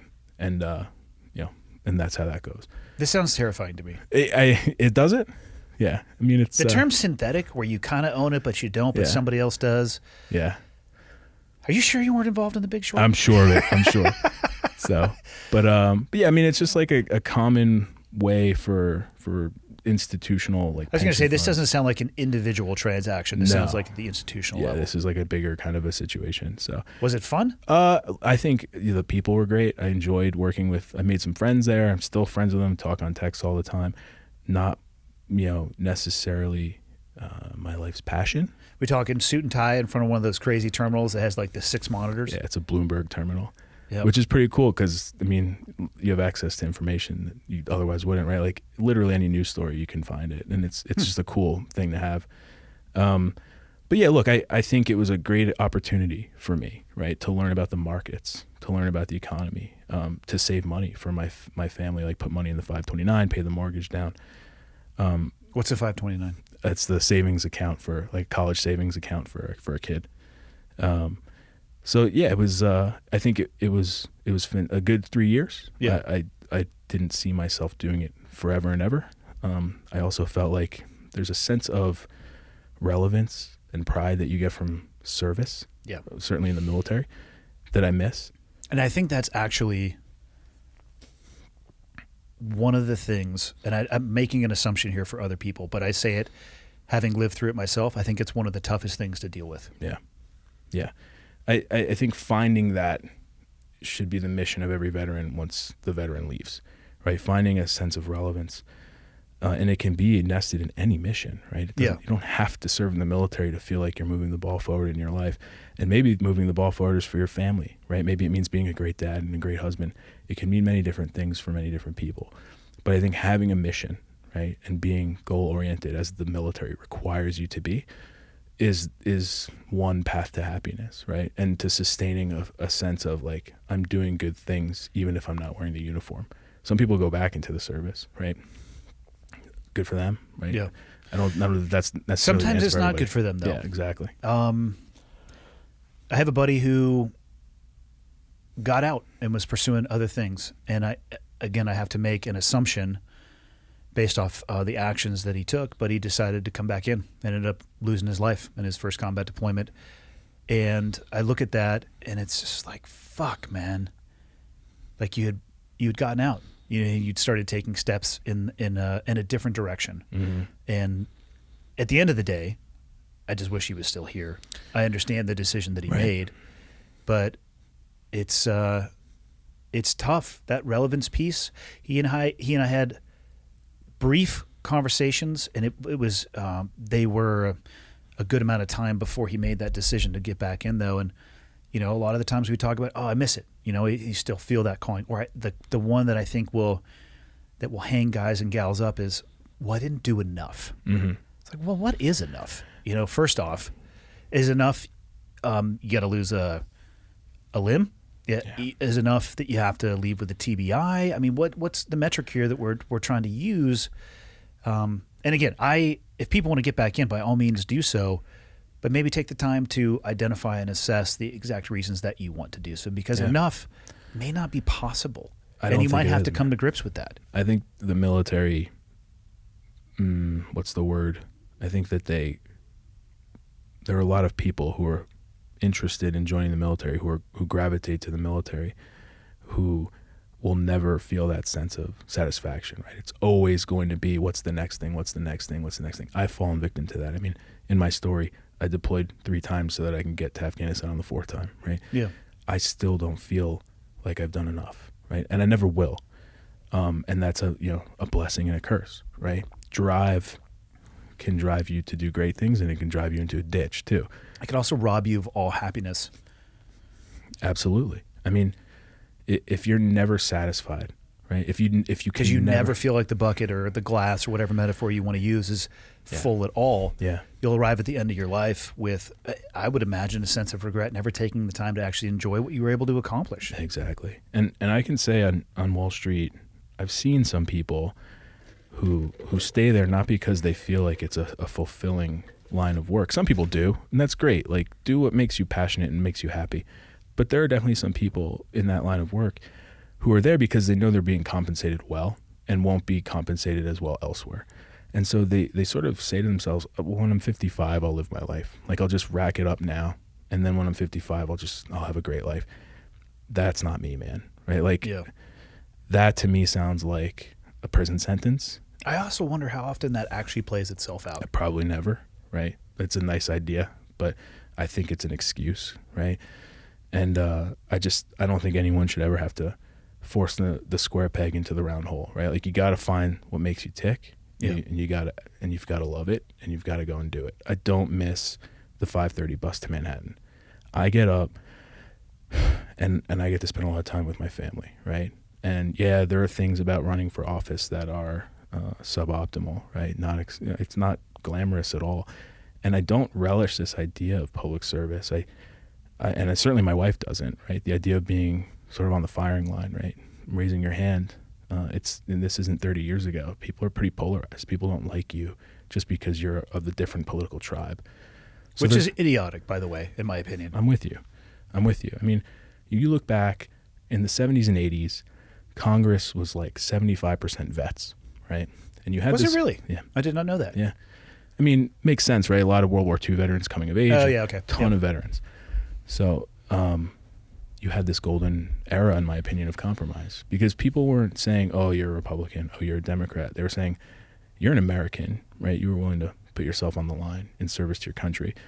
Maybe they both fought on Iwo Jima, right? Maybe they both were, they fought and they had some common ground, right? The common ground could have just been we're Americans, and we're Americans before we're Republicans or Democrats. We don't have that anymore, right? I think Congress is 18% vets now. And I'm certainly not saying that you need to be a veteran. It shouldn't be a prerequisite to run for office, but you should think America's exceptional, right? And you should be... That should be a prerequisite. That should be. And a will to serve and a record of service should be a prerequisite. Because if you love this country, you can disagree on just about anything and you can come to compromise, right? Like, you can figure it out as long as that baseline is attained. But right now we don't have that. Yeah. How did you make the decision that running for Congress was the decision that you wanted to make? I'm still not sure it is. No, I'm just kidding. It goes back to the insanity. Yeah, exactly.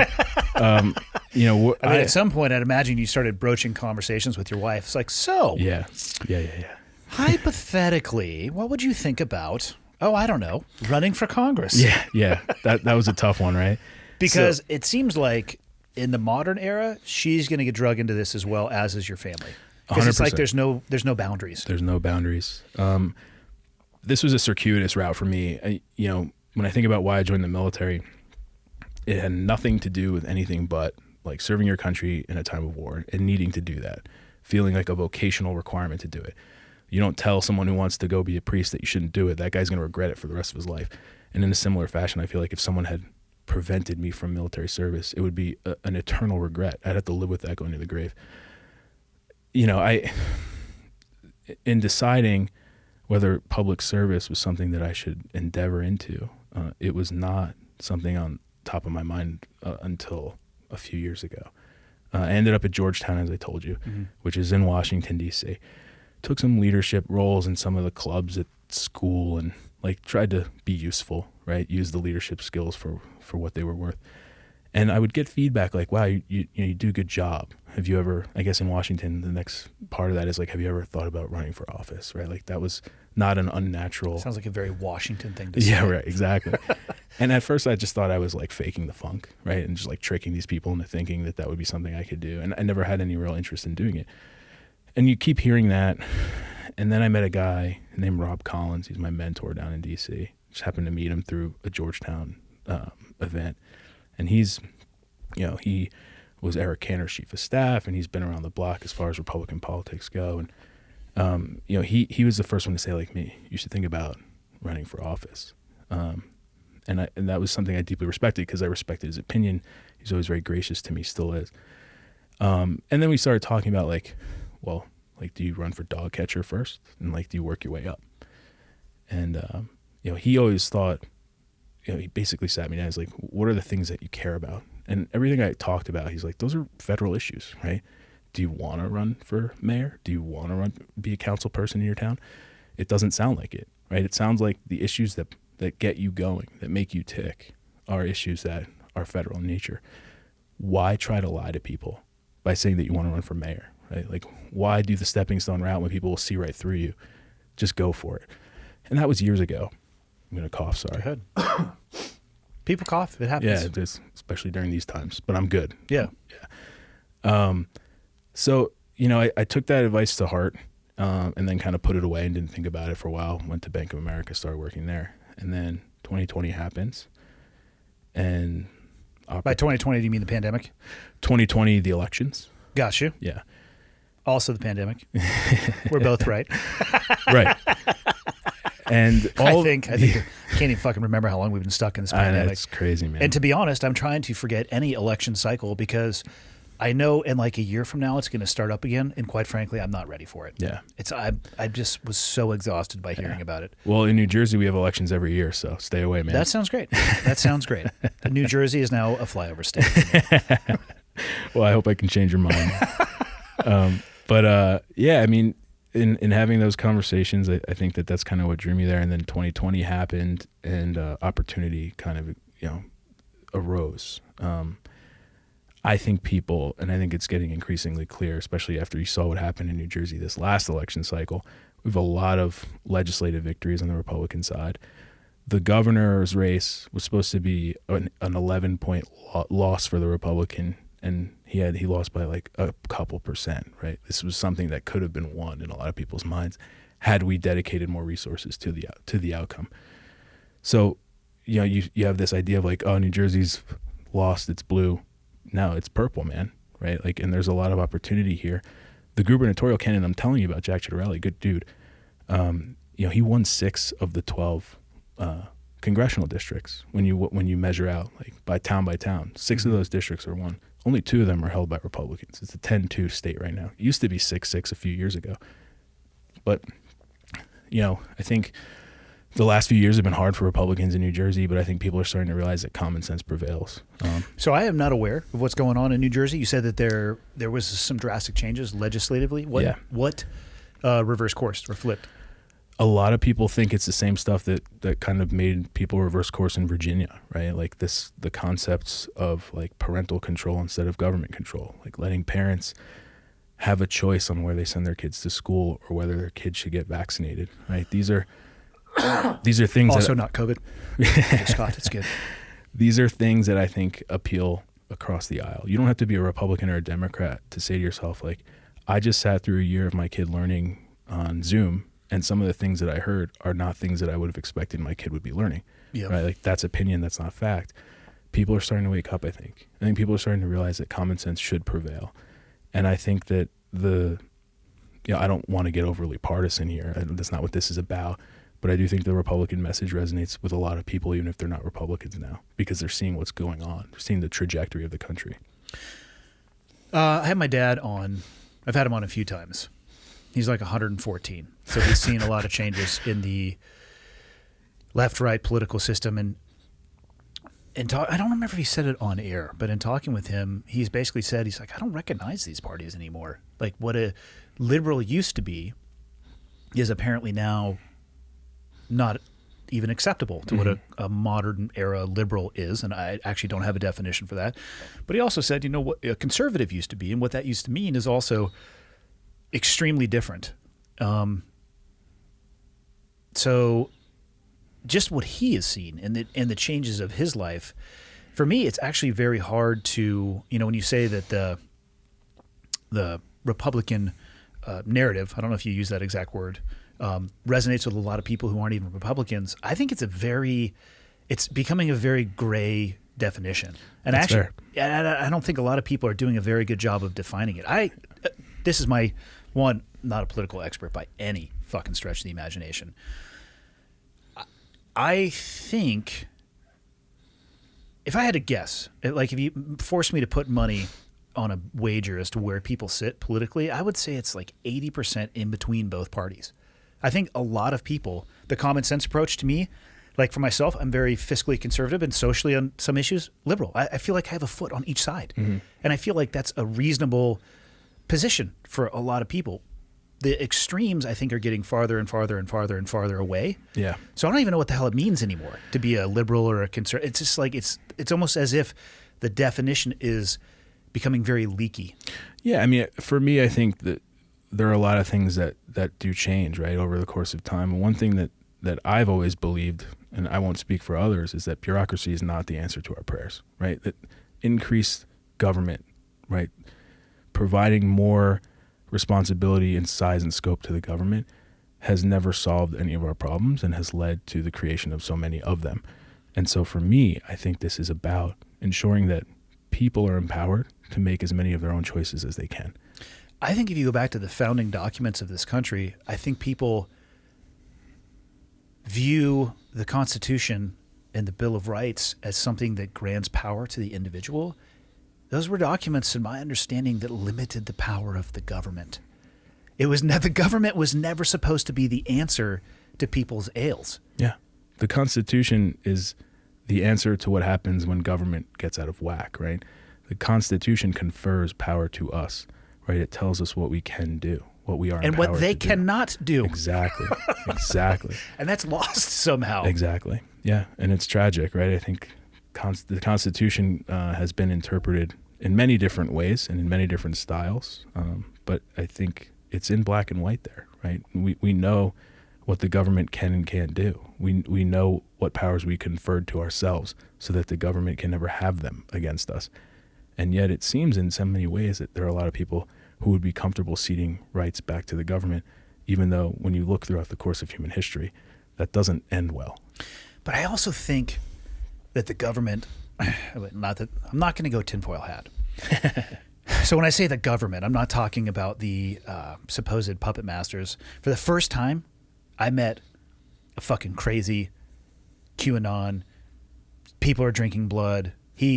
The Masonic elites. He told me that I, because of my military service, was a pit bull of the Masonic elites. And he continued to say a bunch of other things that I immediately tuned out and was like, that's awesome. I was just trying to enjoy my coffee. I'm like, I'm going to go anywhere other than right here. But it was insane. It was absolutely insane. But for the people, for the government and the people who want to take rights away, they do it smartly because they do it incrementally.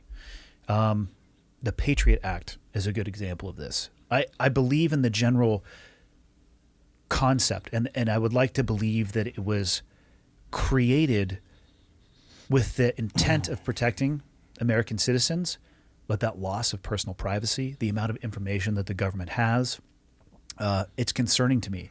Yeah. And they're not going to give it back. Nope. They're not. So somebody would probably say, oh, I don't want to give you, I'm not going to give you that right. Yeah. But then if you take a 10-year approach at taking it back, 10% at a time per year with 10 years, it's gone.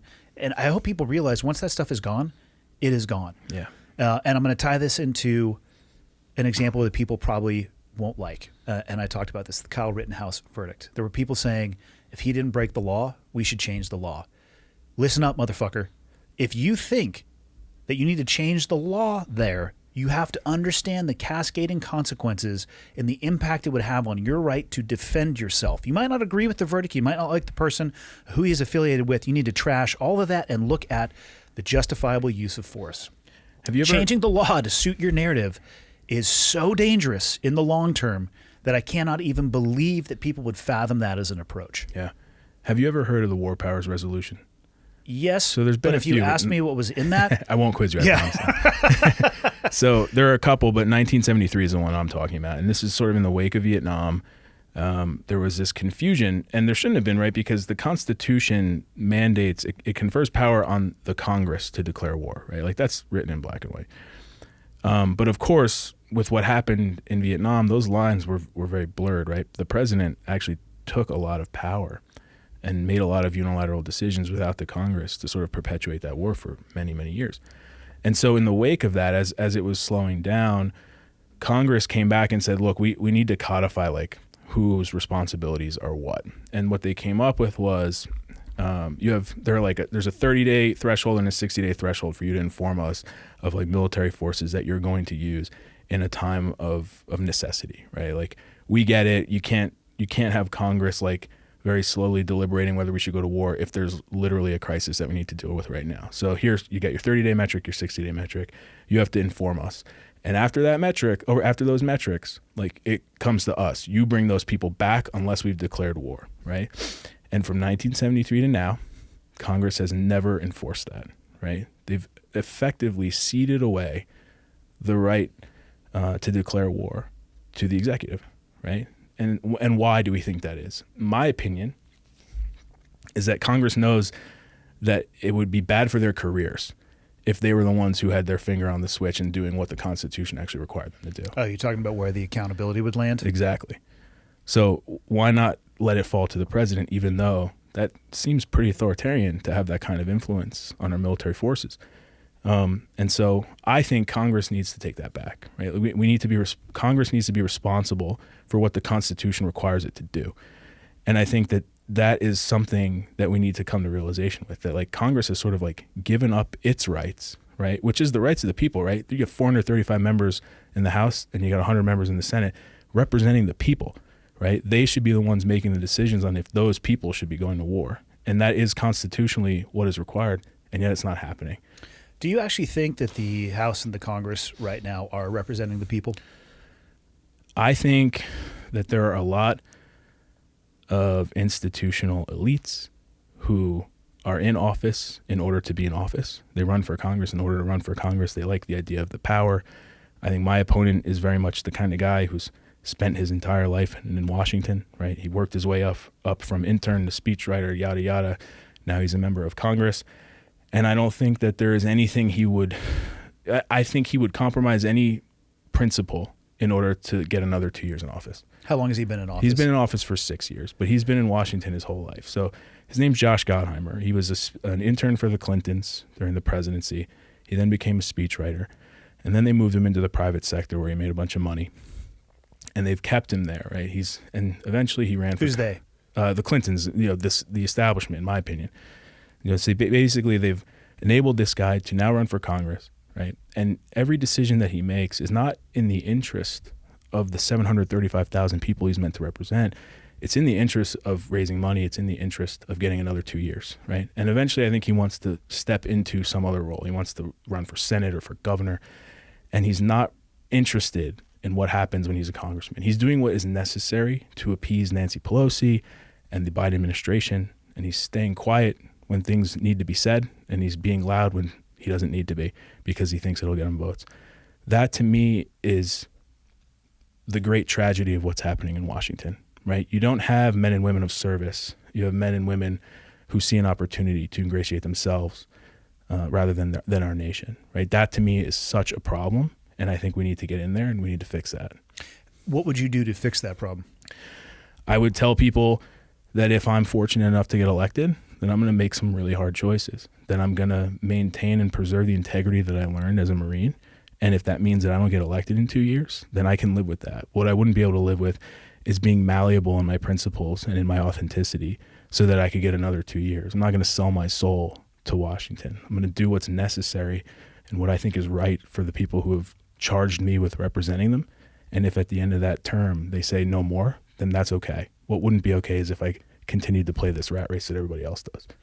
Do you think that limiting how long people could serve in government would be beneficial? I'm for it. I look at the U.S. Senate has 6-year terms, right? I think if you're a senator, you should get one opportunity to get reelected, right? So then that way you have a 12-year opportunity to change. That's a long time. That's a long time. You should be able to get some shit done, so to speak, right? And I think Congress should be given the same, right? So it's 2-year terms, so you should get 6 elections, right? And if in 12 years you can't serve and get the things done that you've aimed to do, then you should probably go anyway, right? You're obviously not doing enough. So I think that makes a whole lot of sense, and I'd be completely supportive of that. I feel like, again, knowing almost nothing about politics, that 12 years is far too long.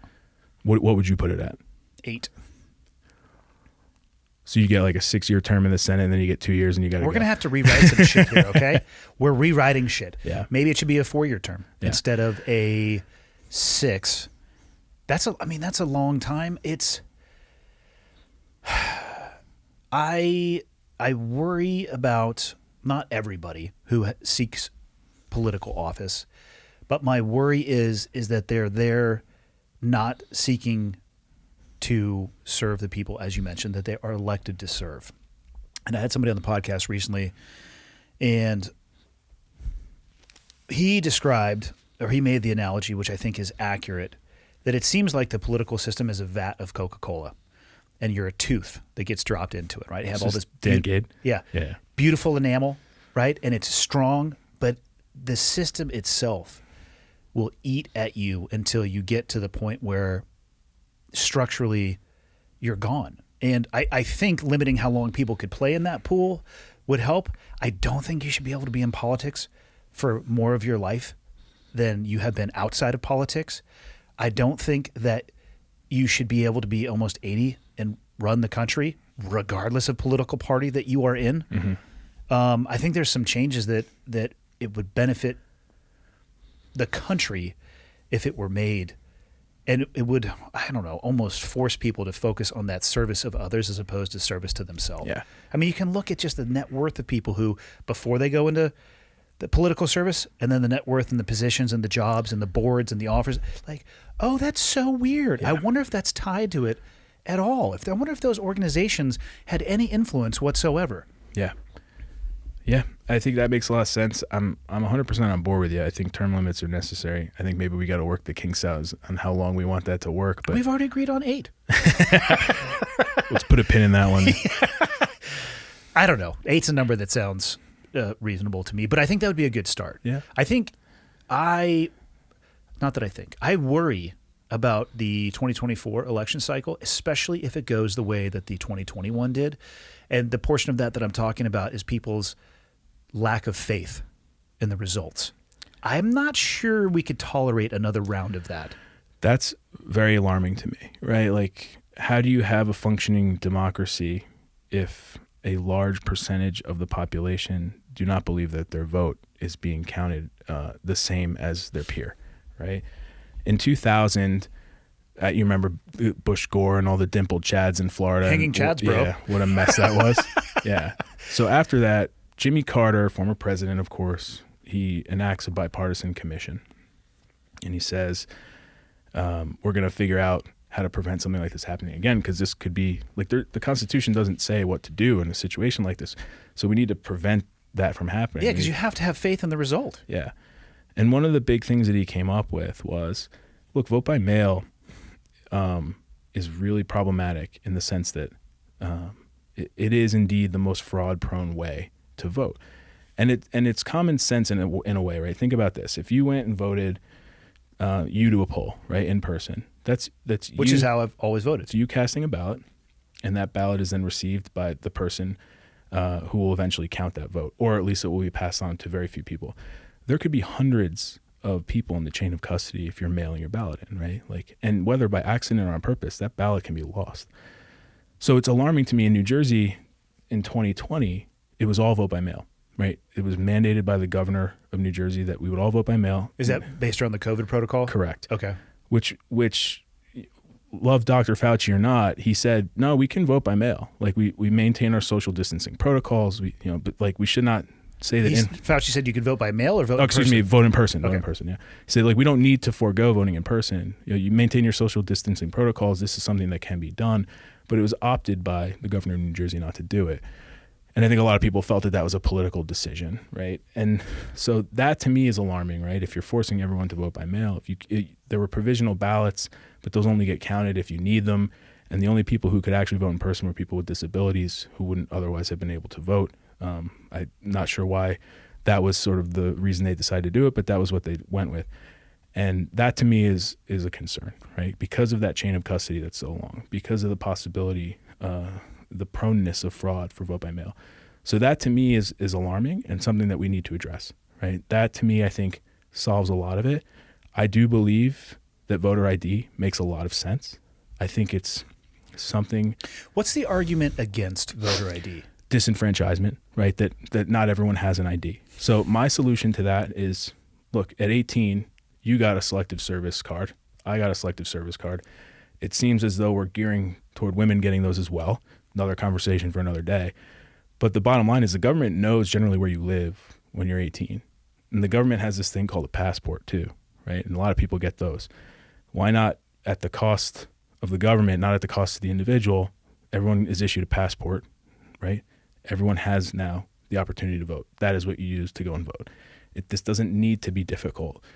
And yet I think there are political reasons why people want this to be harder than it is, right? And want to say that the voter ID is somehow a disenfranchising tool. All right, fine. If that's how you feel, then let's have the government issue that ID.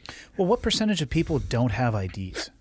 I don't know. I don't know the answer to that. And this is where I feel like transparency, it would blow a lot of the bullshit around some of this stuff. Because I will hear people say that, but then I want to know, like, well, what are we actually talking about? Can you actually explain to me what percentage of the U.S. population would be impacted by this? Is this actually an issue? Yeah. Or is this something that you can say that shuts down the argument because it puts us into this taboo place where we can't have this conversation?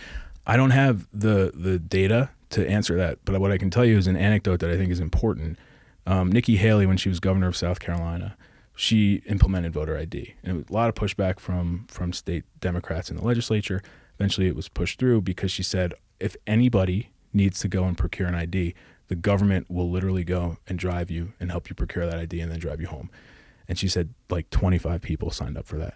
So it would stand to reason to me that that's not really a big problem, right? And that we need to stop using that as an excuse. I mean, let's also take a look at, in the course of your daily life, how many times you are asked for identification for things that I would say have far less gravity than actually voting on elected officials. I just got back from a trip. If I wanted to order a alcoholic beverage at a restaurant that I was eating at, it requires an ID card. When I checked into the hotel, it requires an ID card. When I rented my car, it requires an ID card. When I got on the airplane, it requires an ID card. Why? And again, I'm not a political expert by any stretch, but why is there such an emphasis placed on some things, but then on other areas that could have an impact at a national level, it is positioned as something that is disenfranchising?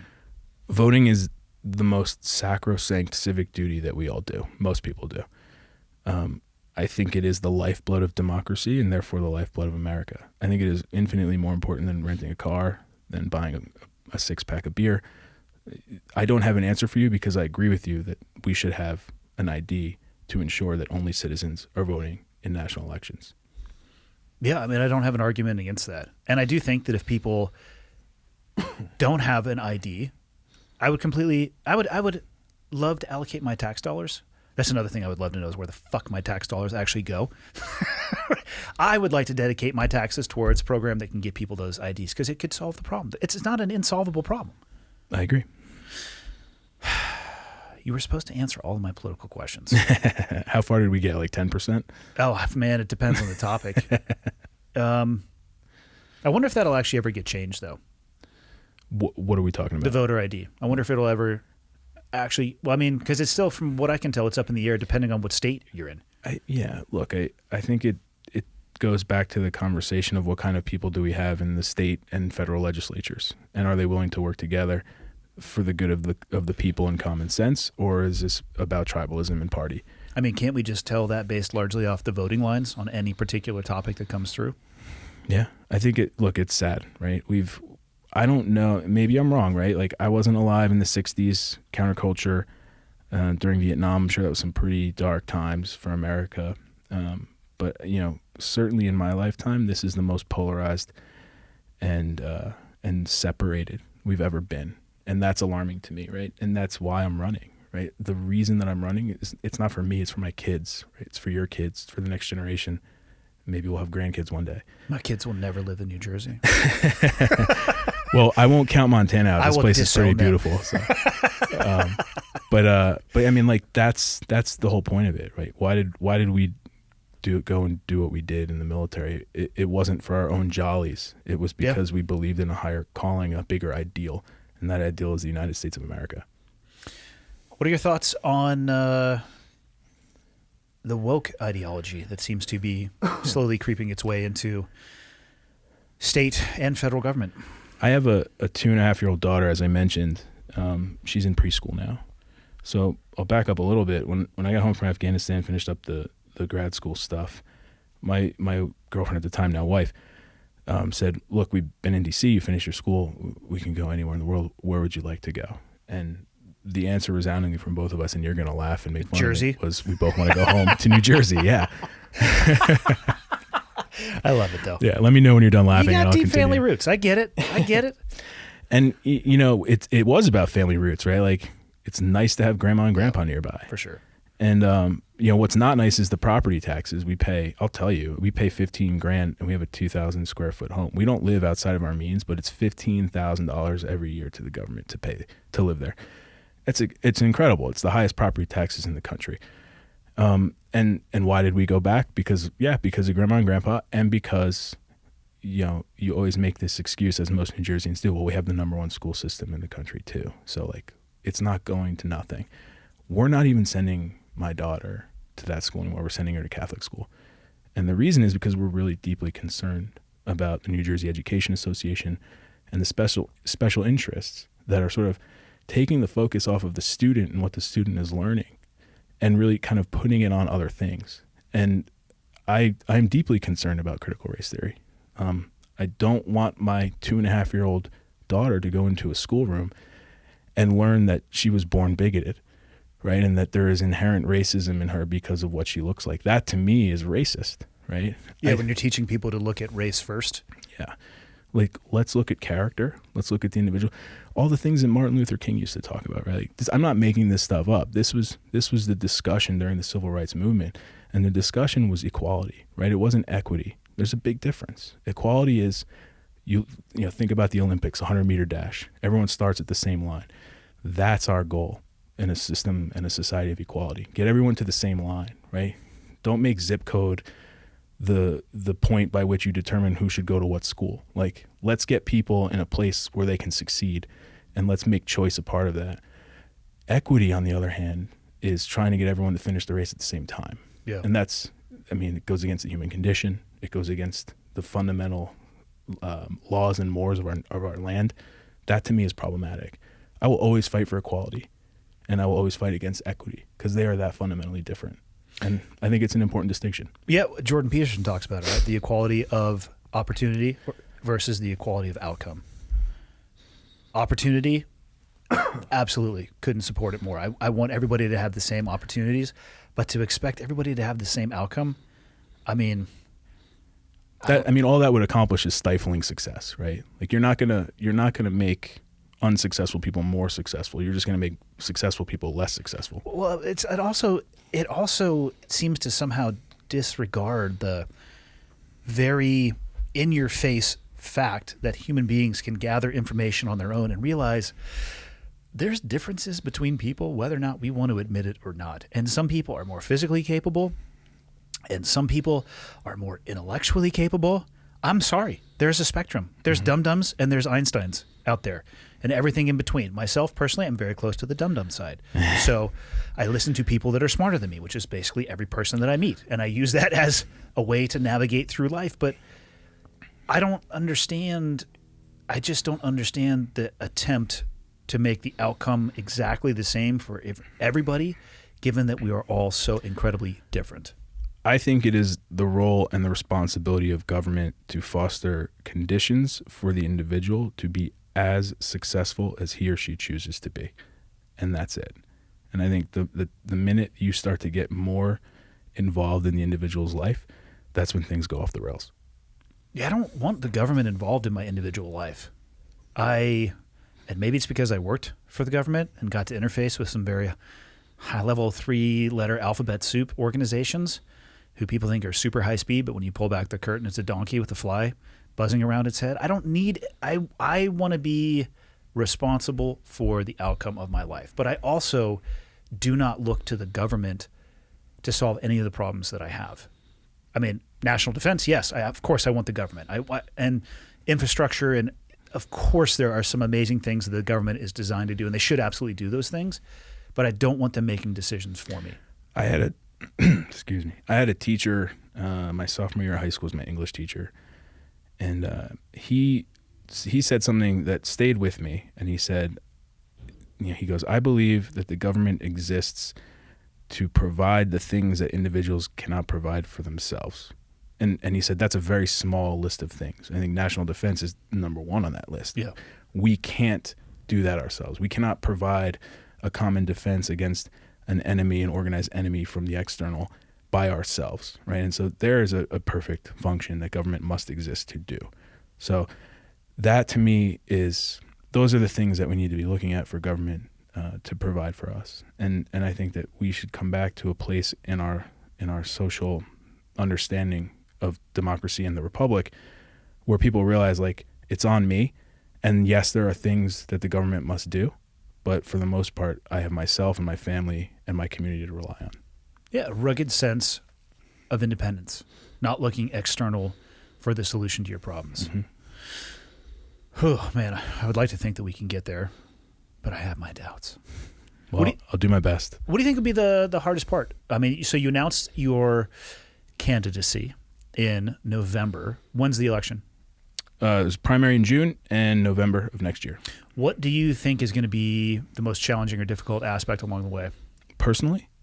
Yeah, or it's just when you look at the path that you know you're going to walk, what do you think is going to be the most challenging aspect of it? Maintaining a family life that's sufficiently rich for my kids. I told you my dad's a doctor. He was gone a lot, right? I saw him on Sundays. He worked really, really hard. He had his own practice. And that was, I remember that being difficult for me as a little kid, right? So I want to make sure that I'm more present with my family. Running for Congress, not running, but being a member of Congress requires you to be away from your family. In D.C., a pretty good amount of time, right? Yeah. I mean, it's all dependent on the schedule, but for, let's say swag estimate would be like 4 days a week. You're in D.C., 3-4 days a week, you're at home. That's a tough home life, right? And that was a huge part of the discussion that my wife and I had. And of course, she had some reservations about that. And we've worked through them because I think we both recognize the importance of this moment, right? And I owe her the promise of being a good husband and of being a good father in spite of that difficult schedule. And I think her payment in kind is allowing her husband to pursue a goal that is not a personal goal, but one for his country, right? Allowing me to be me, right? To serve America. I did it once before in the military. Now I aspire to do it in a different way, but in swearing the same oath to the Constitution. This one would be more of a hypothetical because you haven't done the job yet, but what do you think would be the hardest part about being a congressman, absent the family life, I guess more from a professional perspective? Compromise, right? I mean, it is indeed the lifeblood of our republic. You have to be able to talk to both sides of the aisle to get things done. But that in a way has almost become a 4-letter word on both sides, right? This is not me blaming one side or the other. Yeah. Collectively, we as Americans almost bristle at the idea of compromise now. But how do you sustain a republic if you're not willing to talk to the other, right? We've got to come back to a sense of mutual respect for fellow Americans. Regardless of what you think, there's got to be common ground. We've got to find it, and then we've got to exploit that mutually, right? We've got to work together to come to terms with solutions that our country desperately needs. That's going to be really hard because there's almost like a cultural aversion to it, and thereby an unwillingness of most members of Congress to do it because they feel that it might upset their constituents. Well, there's also organizations competing for time and attention, and I'm largely talking about social media, where it seems as if they make more and more and more money and get more and more and more engagement by promoting things that are divisive. Yeah. And I don't know, I mean, I would agree with you. It's interesting because if you go online, let's use Twitter as an example, and I don't recommend actually anybody go there because it's a shit show.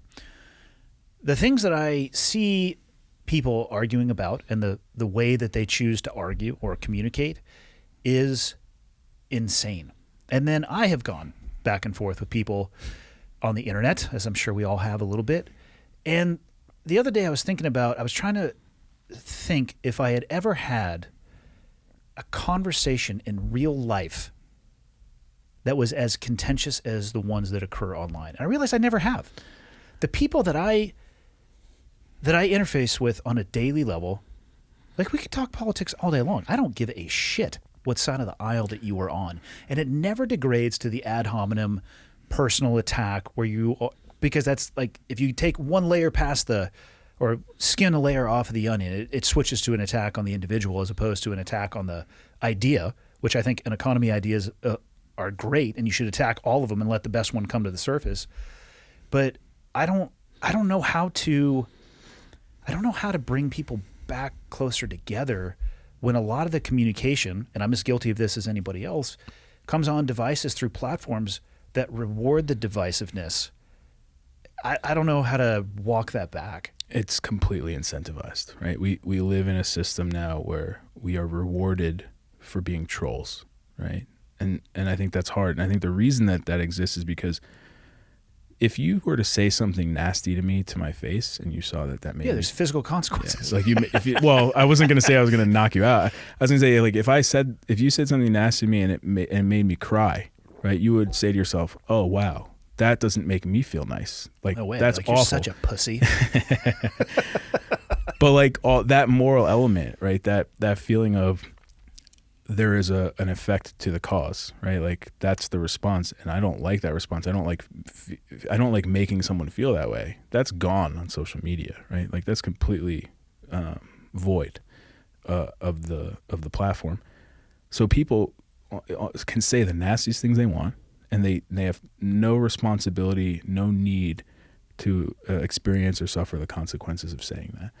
And so what it's led to is, I think, a deeper, a more cavernous fringe, right? Far left and far right are becoming more disparate and more numerous because you're rewarded for being as edgy as you possibly can be.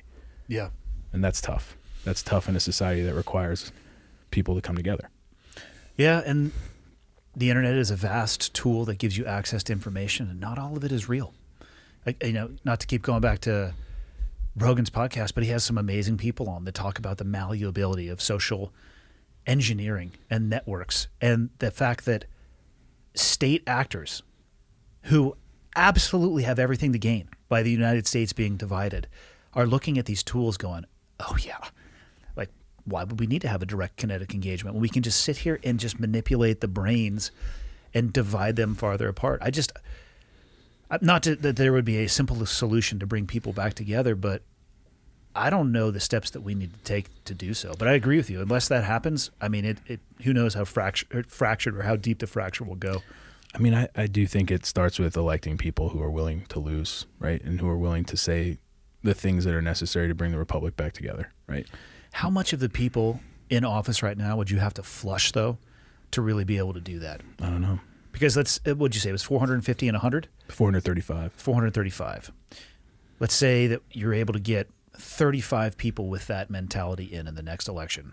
Is that going to be able to turn the tide, or are they actually going to be completely marginalized and minimalized because of the status quo that exists? Change is incremental, man. You said it yourself, right? You got to start somewhere. I know, but I want to flush the toilets on these fuckers.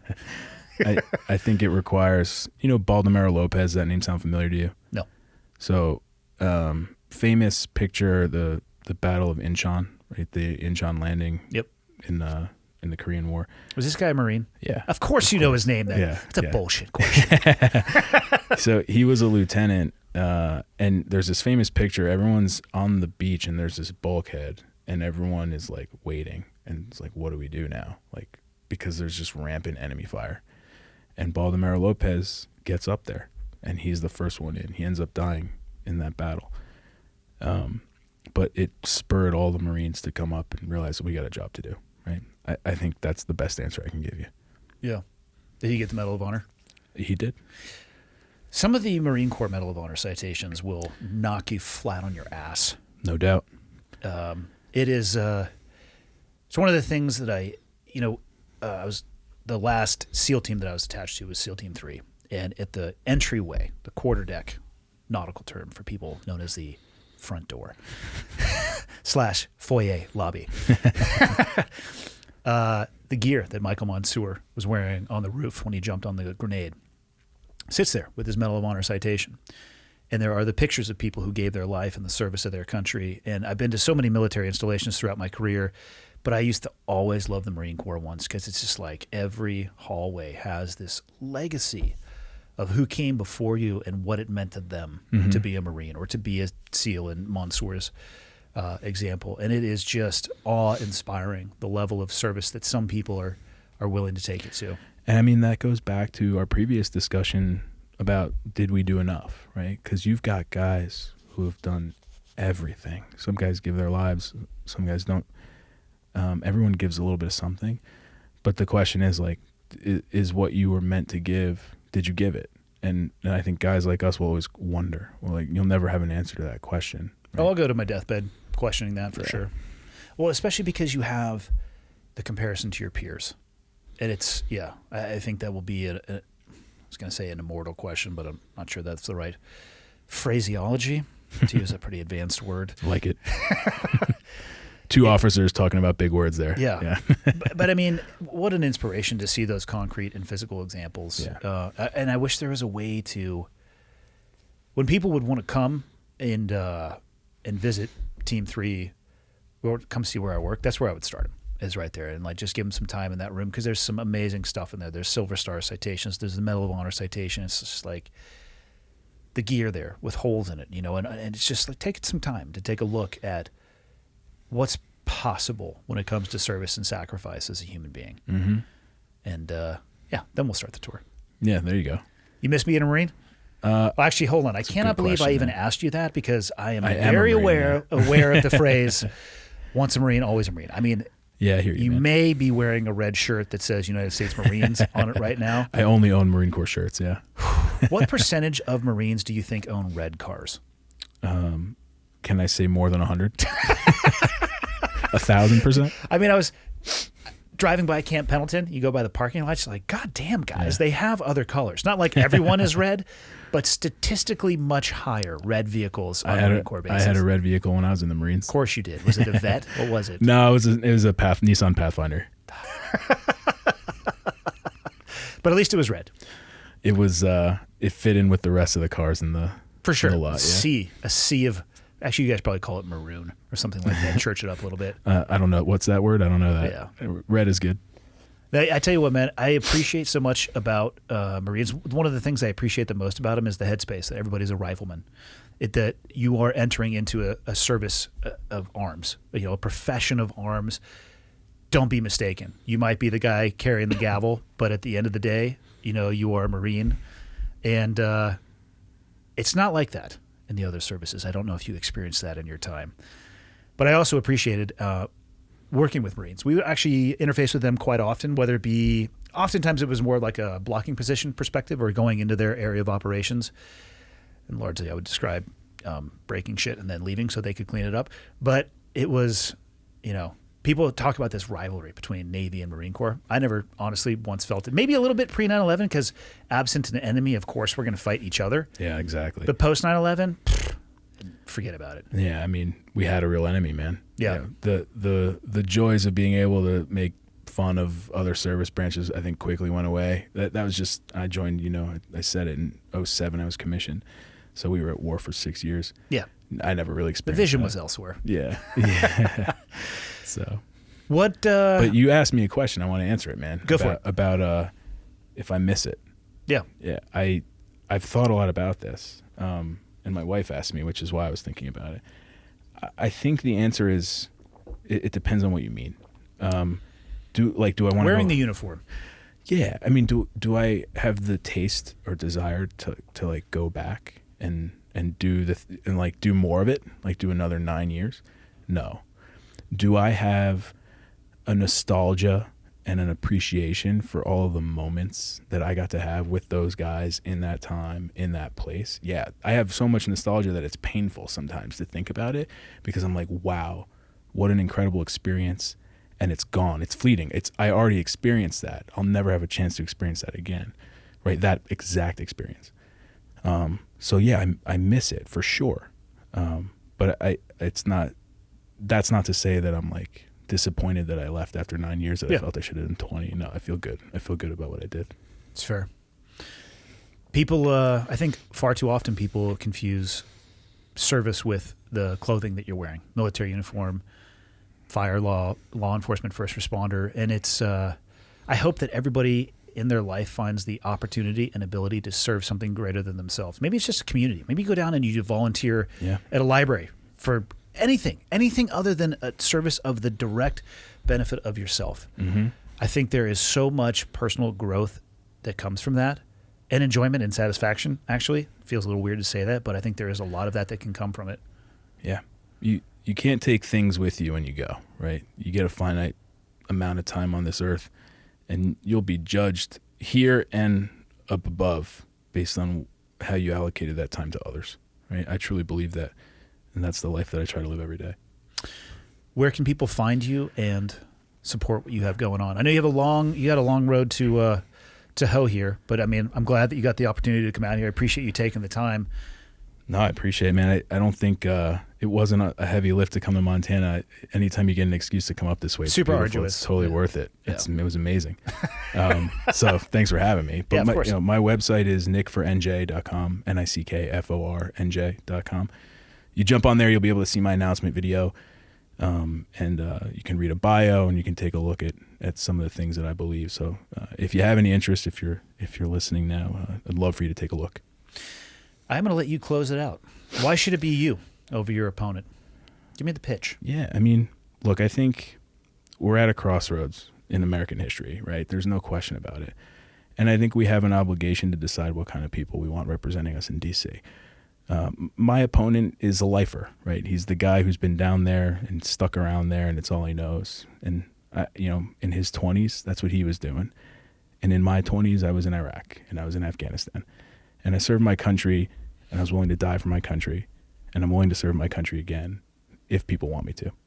That's my story. That's actually a really good ending to a podcast, so I'm going to close it up there. Thank you, man, for taking The west bank of the river. That's A-firm, west bank. It gives me hell. Still give it to me in the grove.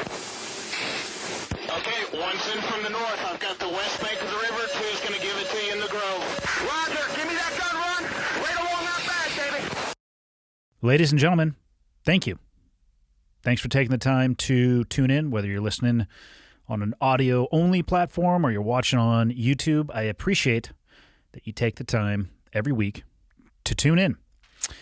People ask me a lot, what can they do to help me spread the word? And the answer is actually embedded in the question. The biggest thing you guys can do to help me, if you enjoy the podcast and you think it would be helpful to others, is subscribe and share it with other people. And if you have the time, go on to Apple Podcasts and leave me a rating and a review. If you think the podcast sucks, tell me it sucks and leave a 0-star review or the lowest stars possible. If you have a question, comment, or suggestion, you can go to clearedhotpodcast.com and there is a contact me button right there, which will land in my inbox. And the last thing, if people are interested in helping out, what you can do is fly the old flag. And by that, I don't mean an actual flag, because I don't have any of those. I'm talking about t-shirts or sweatshirts or hats, whatever it may be. Again, clearedhotpodcast.com. Click on the shop tab, and hopefully something in there looks like it would be an item you would like to wear around town. And then you can tell people what it is when they ask you. But that is it. The biggest thing I can say is thank you. I truly appreciate it. And until next time, see you.